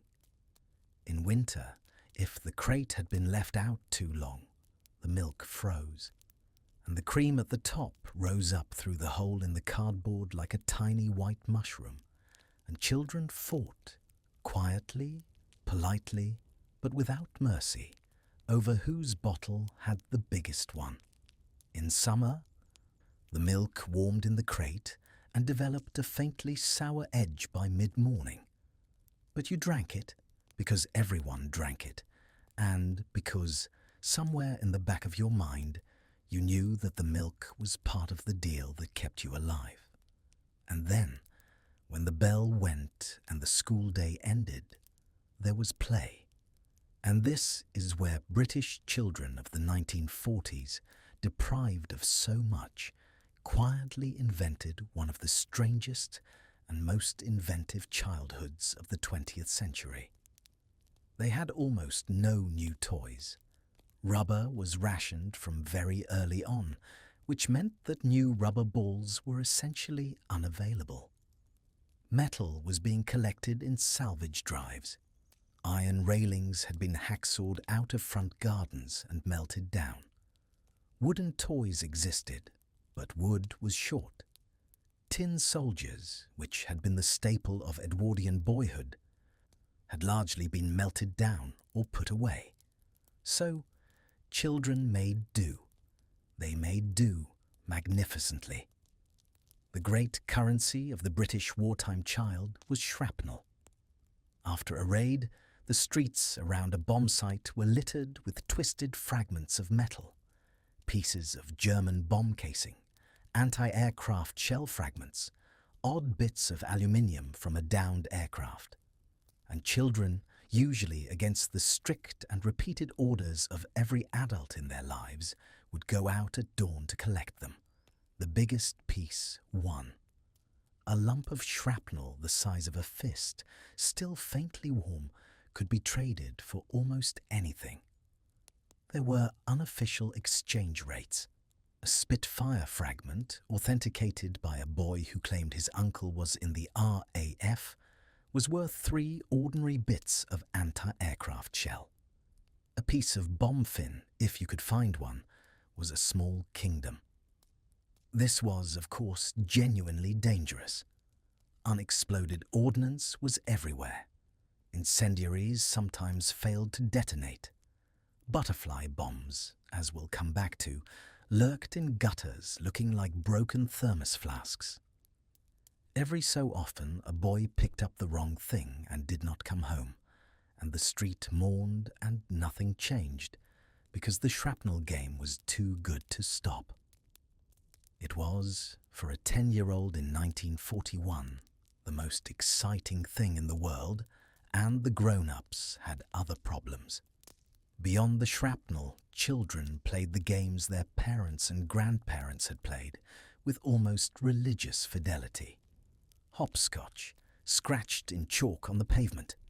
Marbles, called glarnies in some parts of the country. Alleys in others, crouched over in gutters, fingers black with dust. Conkers, in autumn, the horse chestnut on a bootlace. The long debate about whether baking them in the oven counted as cheating. Skipping, with a rope held by 2 girls and the rhyme chanted in unison. All in together, girls. Never mind the weather, girls. British bulldog, which involved running across a playground and being rugby tackled by everyone simultaneously, and which would today produce a small avalanche of insurance claims, but which was, in 1942, simply what you did on a Tuesday. Kick the can, tag, marbles again. The old, deep, self-organizing culture of children, which needed almost nothing and ran on its own steam. And they had comics. Oh, they had comics. The Beano, which had arrived in 1938, and The Dandy, which had arrived in 1937, and the girls' own paper and film fun, and a dozen others besides. Paper rationing shrank them pitilessly from 16 pages to 12, from 12 to 8 on thinner and thinner paper with smaller and smaller print. But they kept going, and they were passed from hand to hand until they fell apart. You borrowed a Beano from the boy next door and returned it 3 days later, and the ink had rubbed off onto your fingers, and you knew every panel by heart. And you had the wireless. The wireless, in a British home of the 1940s, was not an appliance. It was the family altar. It was a large wooden cabinet, polished, set on its own little table, with a fabric grill over the speaker and bakelite knobs that you were not, under any circumstances, allowed to twiddle without asking. At 5 o'clock every weekday, the family fell silent, because children's hour was beginning. Uncle Mac, the deep, reassuring voice of Derek McCulloch, wished you good evening. There were stories. There was Toy Town with Larry the Lamb, whose bleating, quavery voice was the voice of childhood for a whole generation. There were serialized adventures. And then, at 6, Uncle Mac said, in the voice children would remember forever, "Good night, children. Everywhere, everywhere, including the evacuees, including the children in the shelters, including the ones whose fathers were missing. Everywhere." It was a small sentence, and it went straight through you. On Saturday mornings, if there was any spare change, you went to the pictures. The Saturday Morning Picture Club was a British institution, a cinema full of unsupervised children, shouting, stamping, singing a club song, booing the villain and cheering the hero in perfect unison. Flash Gordon in his rocket ship, Mickey Mouse, Laurel and Hardy. The Three Stooges, and, tucked between the serial and the main feature, the The Pathé newsreel, which was where children actually saw the war. Tanks in the desert, planes over the channel, the king inspecting the troops, in grainy black and white, with a brisk commentator's voice that made even the worst news sound oddly exciting. And around all of this, children worked. Boys in the Home Guard messenger service, some of them as young as 14, cycled through blacked-out streets during raids carrying sealed orders between command posts. Girl guides ran salvage drives, collecting paper, bones, rags and tin cans from door to door with a handcart. Knitting circles formed in church halls, and children, girls mostly but not exclusively, knitted scarves and socks and balaclavas for soldiers and merchant seamen, turning the heels with the deep concentration that only a 9-year-old attempting to turn a heel can achieve. Some of those socks went to fathers the children had not seen in 3 years. Some of them went to fathers the children would never see again. Which brings us to the quiet, complicated emotional weather of a 1940s childhood. Fathers were away. Most fathers, for most of the war, were away. In the Army, the Navy, the Air Force, the Merchant Marine, the Fire Service, the factories somewhere they could not talk about. Mothers were away too, often, in the munitions factories, on the land as land girls, in the ambulance service, at the canteens. A great many children were, for the first time in the history of British childhood, more or less unsupervised for long stretches of the day. They were known as latchkey children, because they wore their front door key on a piece of string around their neck, tucked inside the jumper, so they could let themselves in when they got home and nobody was there. They lit the fire. They started the tea. They looked after their younger siblings. They did their homework on the kitchen table while the kettle sang on the hob. And they lived by an unwritten code, absorbed from the adults around them and enforced by nobody in particular. Be home before the siren. Know your way in the dark. Don't climb on bomb sites. Don't take sweets from strangers.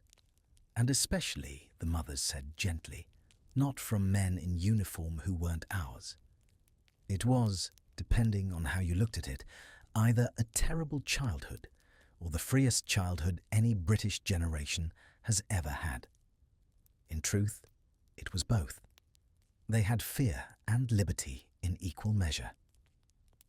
They had responsibilities that no 10-year-old ought to carry, and they had long, dusty afternoons on their own that no 10-year-old would ever be permitted today. They were trusted because they had to be trusted. They coped because there was no one else to cope. And in the strange, quiet spaces of that interrupted childhood, they somehow grew up, not into the children they would have been in peacetime, but into something else, something tougher and stranger, and, in its own odd way, rather wonderful. But not all the rules were spoken. Some of the most important ones, the rules about bodies and feelings and fear, were never said aloud at all. And those are the rules we need to talk about next. Because here is the thing about being a child in 1940s Britain. The rules you were told about. The gas mask, the blackout, the ration book, the luggage label.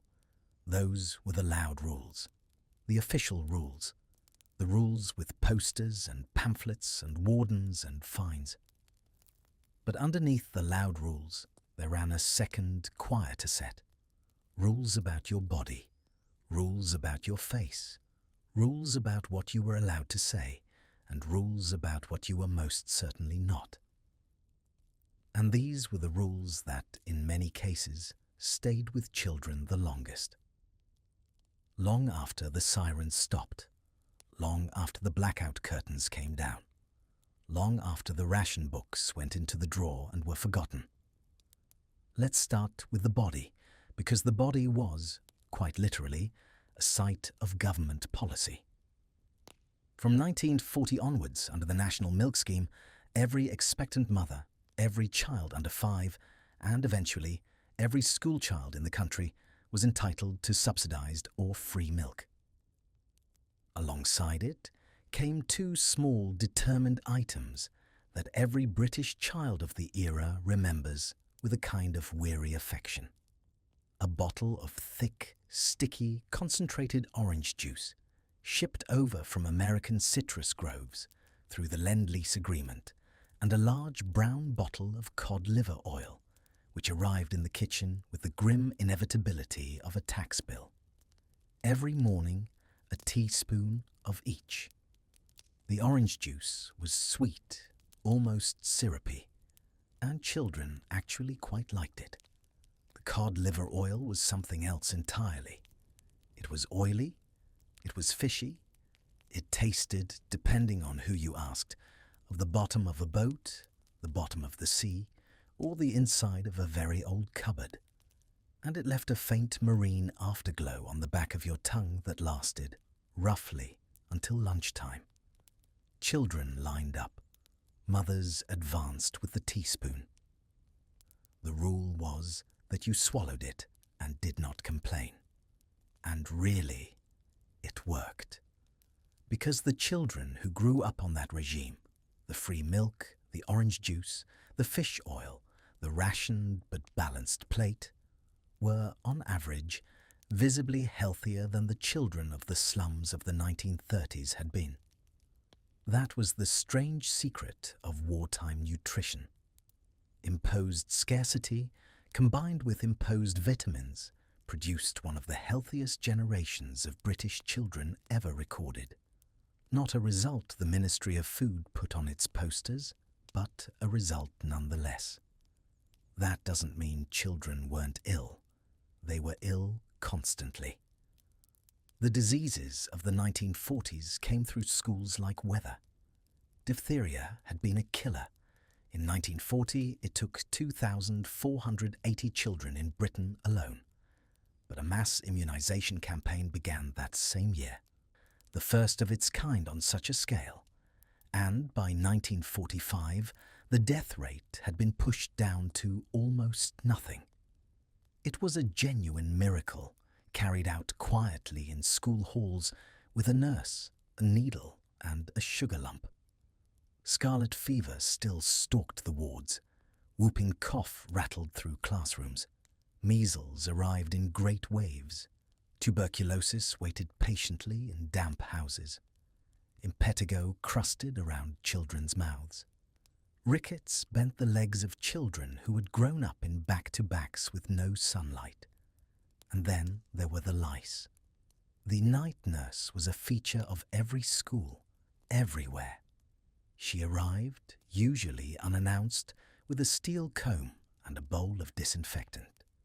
And she worked her way down the line of children with the grim efficiency of someone who had seen everything a scalp could contain. If she found anything, a note went home. And the mother got out the bone comb and the vinegar rinse and the fine-toothed steel comb of her own. And a small war was fought over the kitchen table with a towel over the child's shoulders. Lice were not shameful exactly. They were too common for shame. But they were a quiet marker, like darned elbows, of the pressures of a household running on empty. The weekly bath was a production. Most British homes in the 1940s did not have a bathroom. You had a tin tub, a big, oval, galvanized thing, which hung on a nail in the scullery or the yard.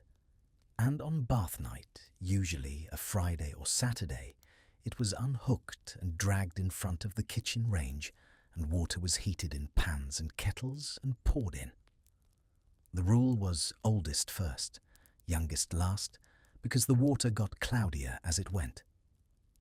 By the time the baby was lowered in, the water was, to be frank, a kind of soup.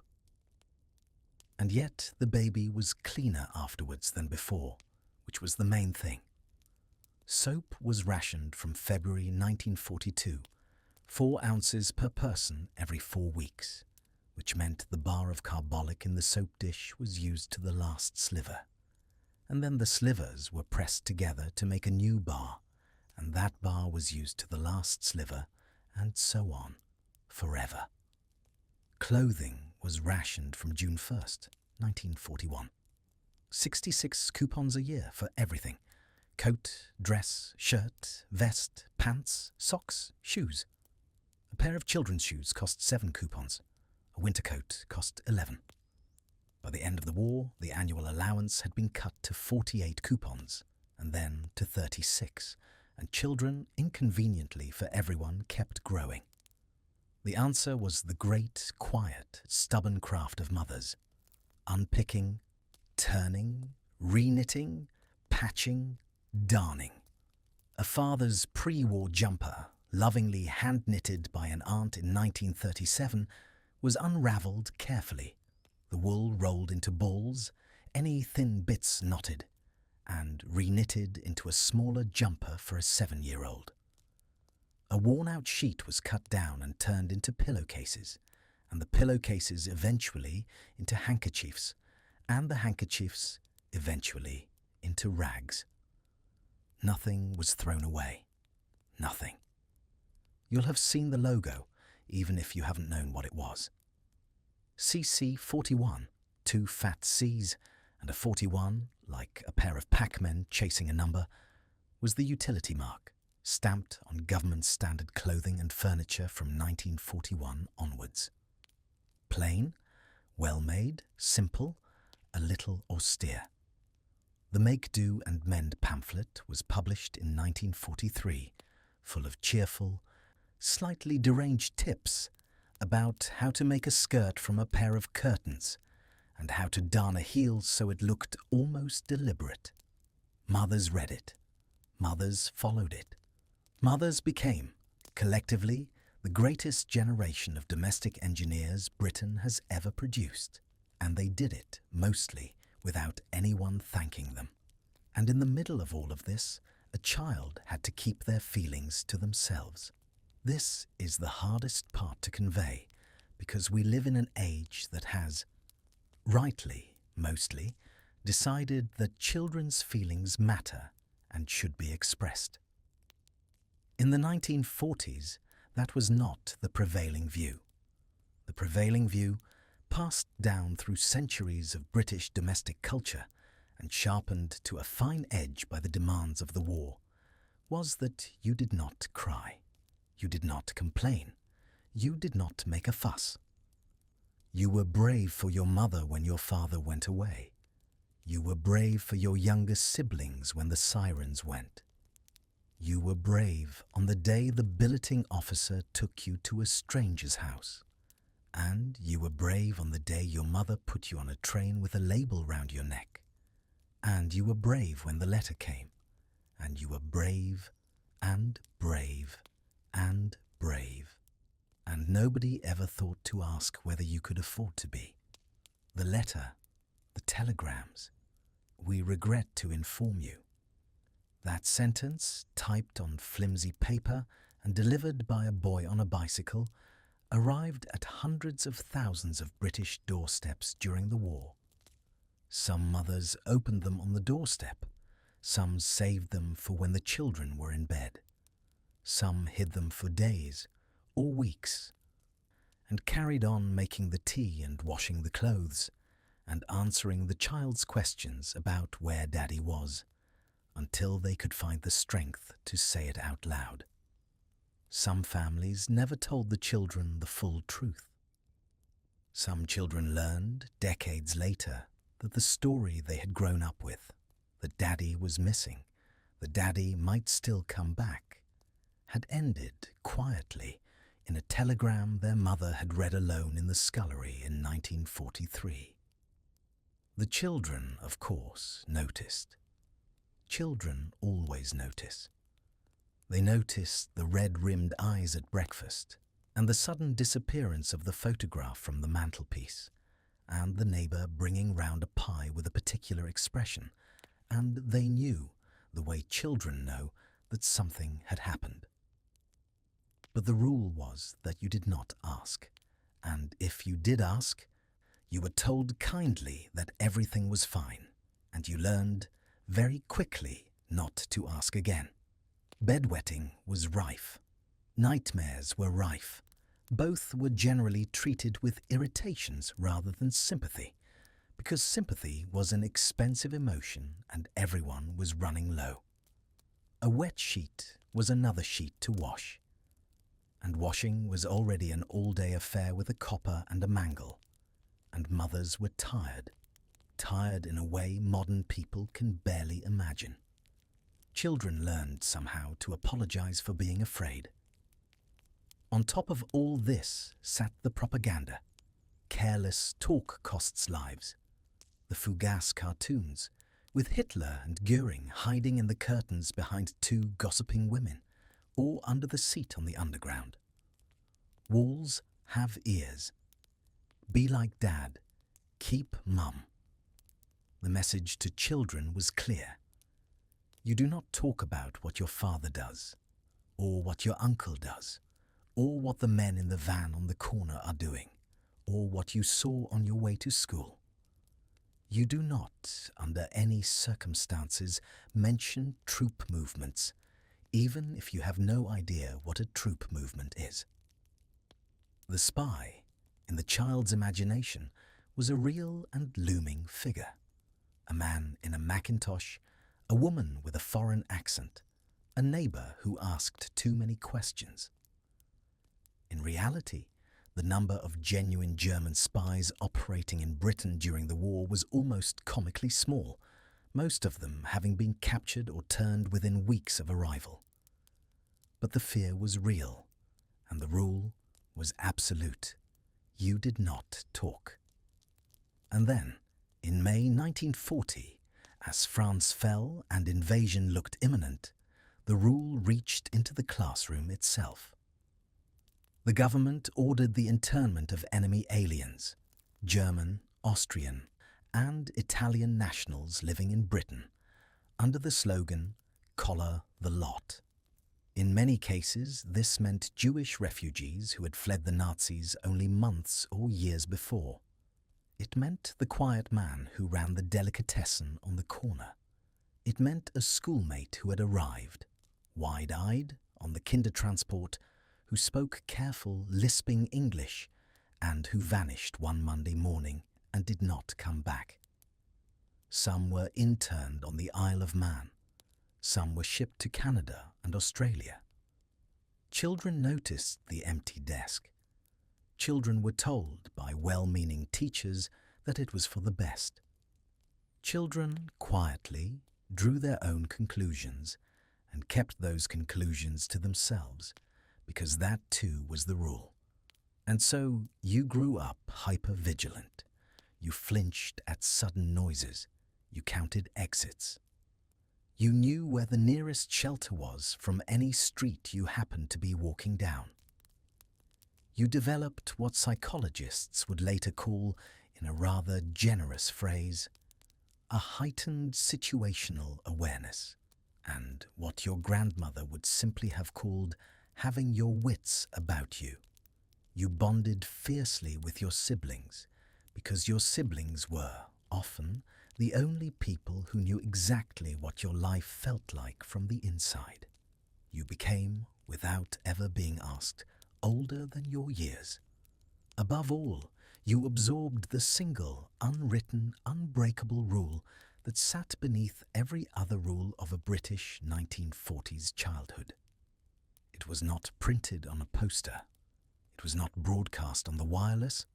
It was not written in any government pamphlet, although it was, in its way, the summary of all of them. It was simply this: keep calm and carry on.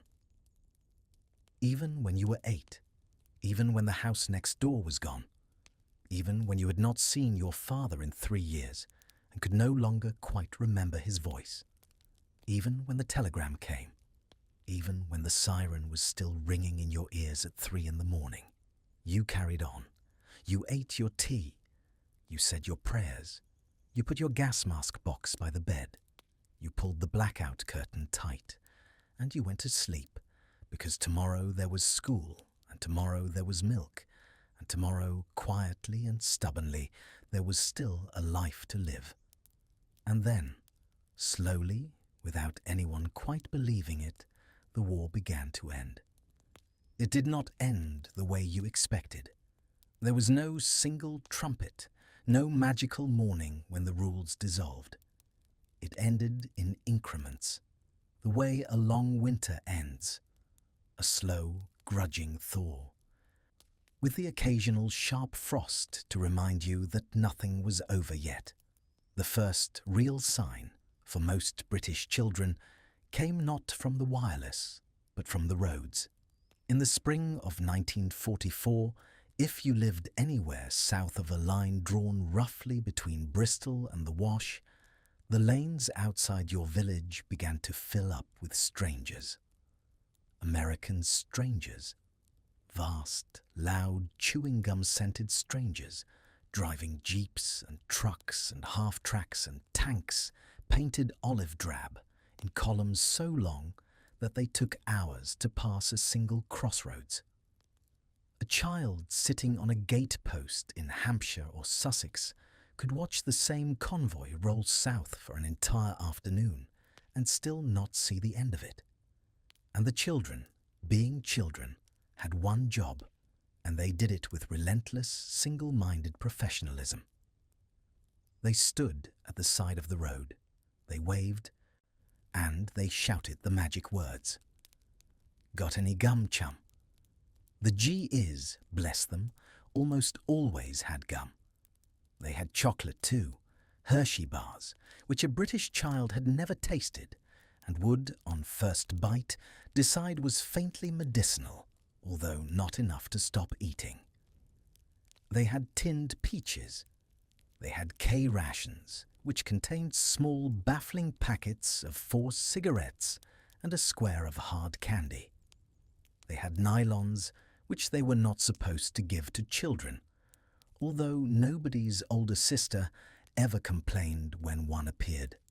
For a few months in the spring of 1944, a child in the south of England could accumulate a hoard of American treasure that would have been unthinkable a year before. And the rule about not taking sweets from strangers was quietly suspended. Not because mothers had stopped caring, but because these particular strangers, with their strange accents and their soft brown uniforms, were somehow on the right side of the rulebook. And then, one morning, the trucks were gone, the lanes were empty, and the wireless, for once, was shouting. D-Day, the 6th of June, 1944. But the war was not over, not nearly, because a week later, on the night of the 12th of June, a new sound arrived in the sky over London and the southeast, and it was a sound no child who lived under it ever forgot.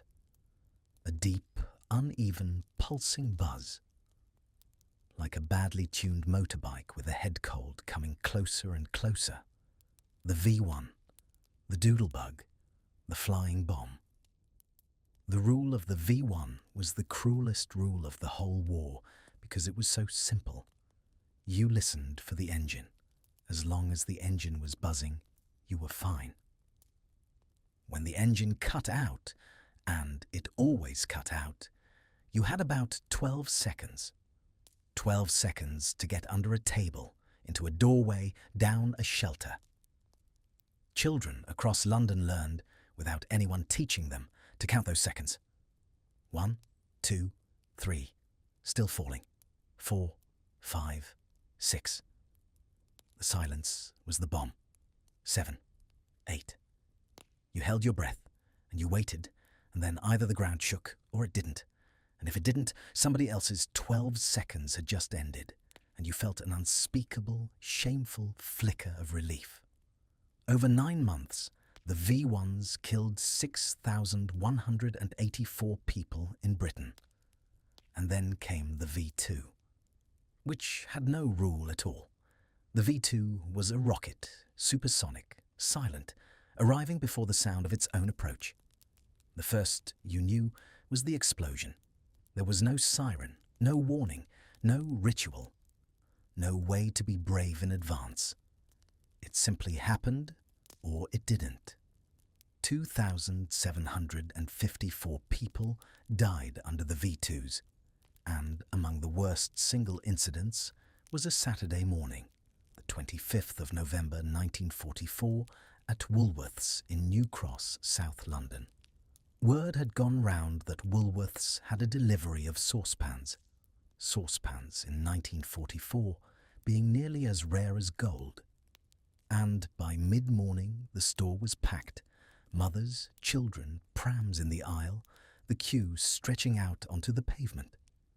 The rocket arrived at 12:26. The store collapsed in on itself. 168 people died, many of them children. There was no warning. There was no rule. There was only the before and the after. And then, somehow, it was over. VE Day was the 8th of May, 1945. For a child, it started strangely. The wireless was on all morning. The adults were crying and laughing and hugging each other. Somebody put the flag out. Then somebody else put a flag out. Then the whole street put flags out. Then, by some miracle of collective memory that nobody had quite planned, trestle tables appeared on the road itself, dragged from kitchens, from front parlours, from neighbours 3 doors down, and within hours the entire length of a British terraced street was laid for a party. There were jellies, summoned from hoarded rations, wobbling red and green and impossibly bright. There were blancmanges. There were paste sandwiches. There were jam tarts made with the last of somebody's margarine. There were paper hats, cut from newspaper or daringly from blackout curtains that were not going to be needed anymore. There was a bonfire at one end of the street, and onto the bonfire with enormous ceremony went the blackout curtains themselves, heavy, tacked, bitterly hated, and now, at last, fuel. And then, at some point in the evening, somebody flicked a switch and the street lamps came on. And children who had been born after 1939, who had literally never seen a street lamp burning in their memory, stood in the gutter and stared up at the orange glow with their mouths open. 5 years and 8 months of blackout ended just like that. Many of those children, incidentally, continued to sleep with a torch by the bed for the rest of their lives. You can unlearn a lot of things. That one was harder. Fathers began to come home. Some of them. Not all. Some fathers had not come home in 1942, or 1943, or 1944, and the telegrams had long since been folded into a drawer.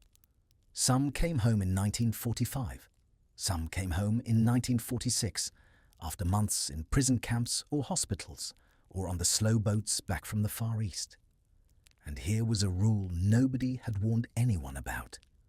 A father who had been away for 5 years came home to a child who could no longer remember him. A 7-year-old in 1945 had last seen her father when she was 2. She had his photograph on the mantelpiece, but the man in the doorway with the kit bag and the thin face and the tentative smile was a stranger, and she cried and hid behind her mother and the father, who had been imagining this moment for 5 years, stood in his own hallway and did not know what to do. Families all over Britain spent years, quietly, painfully, getting to know each other again. Some never quite managed it. The evacuees came home too. Some of them found the street they remembered. Some of them found a crater. Some of them found their mother remarried, their bedroom re-wallpapered, a new baby in the cot. And some of them did not come home at all, because the foster family in Devon or Dorset or the Welsh Valleys had, over 5 years, simply become their parents. And the city mother agreed, sadly, that the child was settled, and that was the end of it. A generation of British children grew up with two sets of parents, two accents, two childhoods, and a quiet, unresolved ache that never went away. And here is the cruel punchline that nobody expected. Rationing did not end with the war. Rationing got worse after the war. Britain was broke. The empire was crumbling. American lend-lease had been cut off within weeks of Japan's surrender.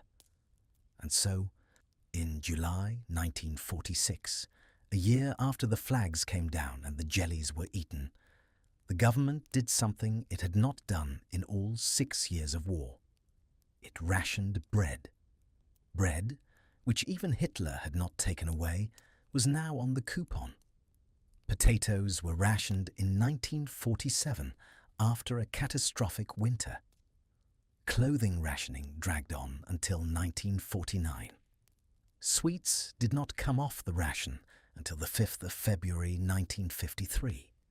And on that day, queues of children formed outside sweet shops at dawn, coupons redundant in their pockets, and some of them cried when they were handed a paper bag of pear drops without having to tear anything out of a booklet. All rationing, finally, definitively, ended on the 4th of July 1954. A child born at the outbreak of the war on the 3rd of September 1939 was 14 years old before they ate a meal that was not, in some way, restricted by the state. 14 years, their entire childhood, every single bite. But out of all that scarcity, something extraordinary was being built. The evacuation had, as we've seen, shown rural Britain how urban Britain was actually living. And rural Britain and urban Britain and the government itself had been frankly horrified. The Beveridge Report of 1942 had already laid out the plan. Now, with the war won, the plan was enacted. The 1944 Education Act, the Butler Act, raised the school leaving age to 15 and created a national system of secondary education.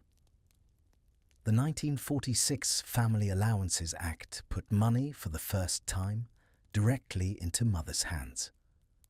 And on the 5th of July 1948, the National Health Service was born, free at the point of use, from cradle to grave, with free orange juice and free cod liver oil and free dentistry and free spectacles, quietly written into British life as an unremovable fact. The children of the 1940s, the children who had lived under the rules, were the first generation in British history to grow up inside a welfare state that had been built, in part, because of what their bodies and their lives had revealed. And the rules stayed with them. Oh, did they stay with them? You have met these people. You may be related to these people. You may be one of these people. They are the ones who save string in a kitchen drawer, a specific drawer, the string drawer, with string from parcels going back decades. They are the ones who smooth out wrapping paper on Christmas morning, fold it carefully and put it away for next year. They are the ones who clean their plate, every plate, always, and who become genuinely upset if a grandchild leaves a crust. They are the ones who wash out margarine tubs and stack them in a cupboard that already contains 40 margarine tubs. They are the ones who, at the age of 92, still flinch, just slightly, when an ambulance siren rises and falls at the end of the road, and who, if you ask them about it, will laugh and say, "Oh, it's silly. Really? It's from the war." It is not silly. It is 60 years of muscle memory, and it never goes away. They are, a lot of them, the ones who do not talk about it. Not because the memories are too painful, although sometimes they are, but because they were raised stubbornly and thoroughly in the rule that you did not make a fuss. And so the stories come out, if they come out at all, in fragments. At Christmas, after a sherry, in the back of a car on the way home from a funeral, in a quiet hour in a care home to a grandchild who thought to ask. A small, matter-of-fact sentence, "Oh, we slept in the Anderson shelter for most of 1940, dropped like a pebble into a conversation about something else entirely, and then the subject is changed, because dwelling is not, and never has been, what this generation does. And here is the paradox, and the thing worth sitting with for a moment before we close. The rules of a British 1940s childhood were harsh. Some of them were terrifying. A few of them, by any modern standard, were frankly cruel. Children were separated from their parents, deprived of food, deprived of sleep, deprived of the right to cry, and thrown into a world where a wrong step, a lit match, a picked-up pen, a missed 12-second count could kill them. And yet the generation that came out the other side was, by almost every measure, one of the most resilient, competent, and quietly extraordinary generations Britain has ever produced. They built the NHS. They rebuilt the cities. They raised their own children with a softness they themselves had never been allowed. They lived long, and most of them lived well, and they carried their rules like a second skeleton, invisible to everyone but themselves. Think of them now, those small figures who once fit beneath a Morrison shelter table, who once counted the seconds of silence after the buzzing stopped, who once stood in a church hall while a stranger tied a label to their coat, who followed the rules and survived and grew up and grew old, and are, many of them, asleep tonight in quiet bedrooms across these islands, under the hum of a boiler they never take for granted. They are still here, and the rules, quietly, are still with them. And so we come back gently to where we began. To a child in a narrow bed in a terraced house in Coventry, or Liverpool, or Stepney, or Portsmouth. A cardboard gas mask box on the floor beside them. A blackout curtain swallowing the moonlight. An identity disc on a string around their neck, rising and falling with their breath.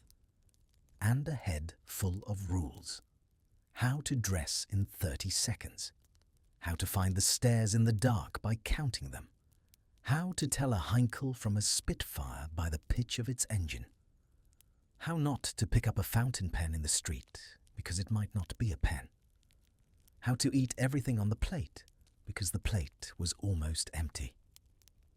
How to say goodbye to a father at a railway station and not cry.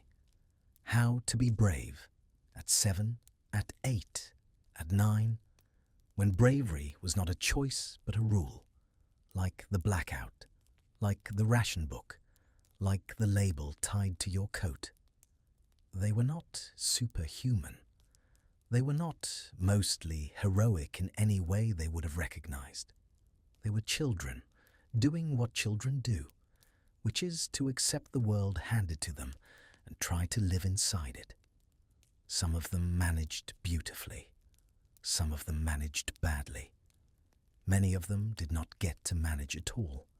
7,736 British children under the age of 16 killed by enemy action, their names in parish rolls and on small brass plaques in churches you may have walked past without noticing.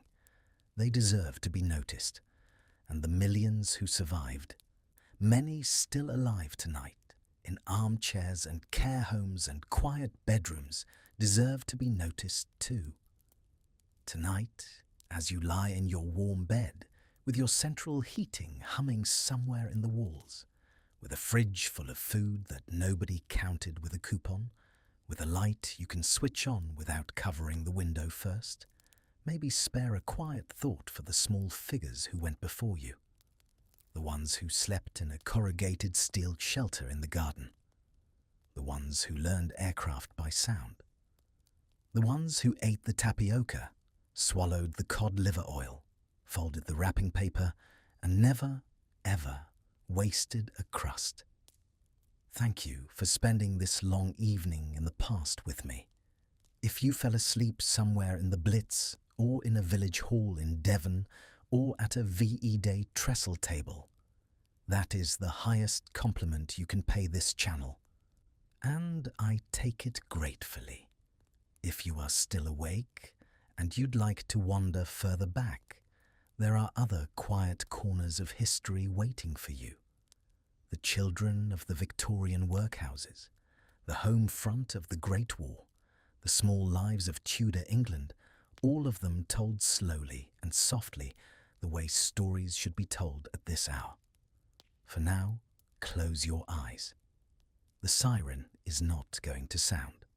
The lamp in the street outside your window will stay on all night, as it has done for nearly 80 years now, because a generation of small, stubborn children followed the rules and survived and made sure of it. The sirens have long since fallen silent. The blackout curtains are long since burned. But the children who lived by those rules are still with us, in the string drawers and the margarine tubs, and the quiet, flinching habits of a long life well lived. Sleep well.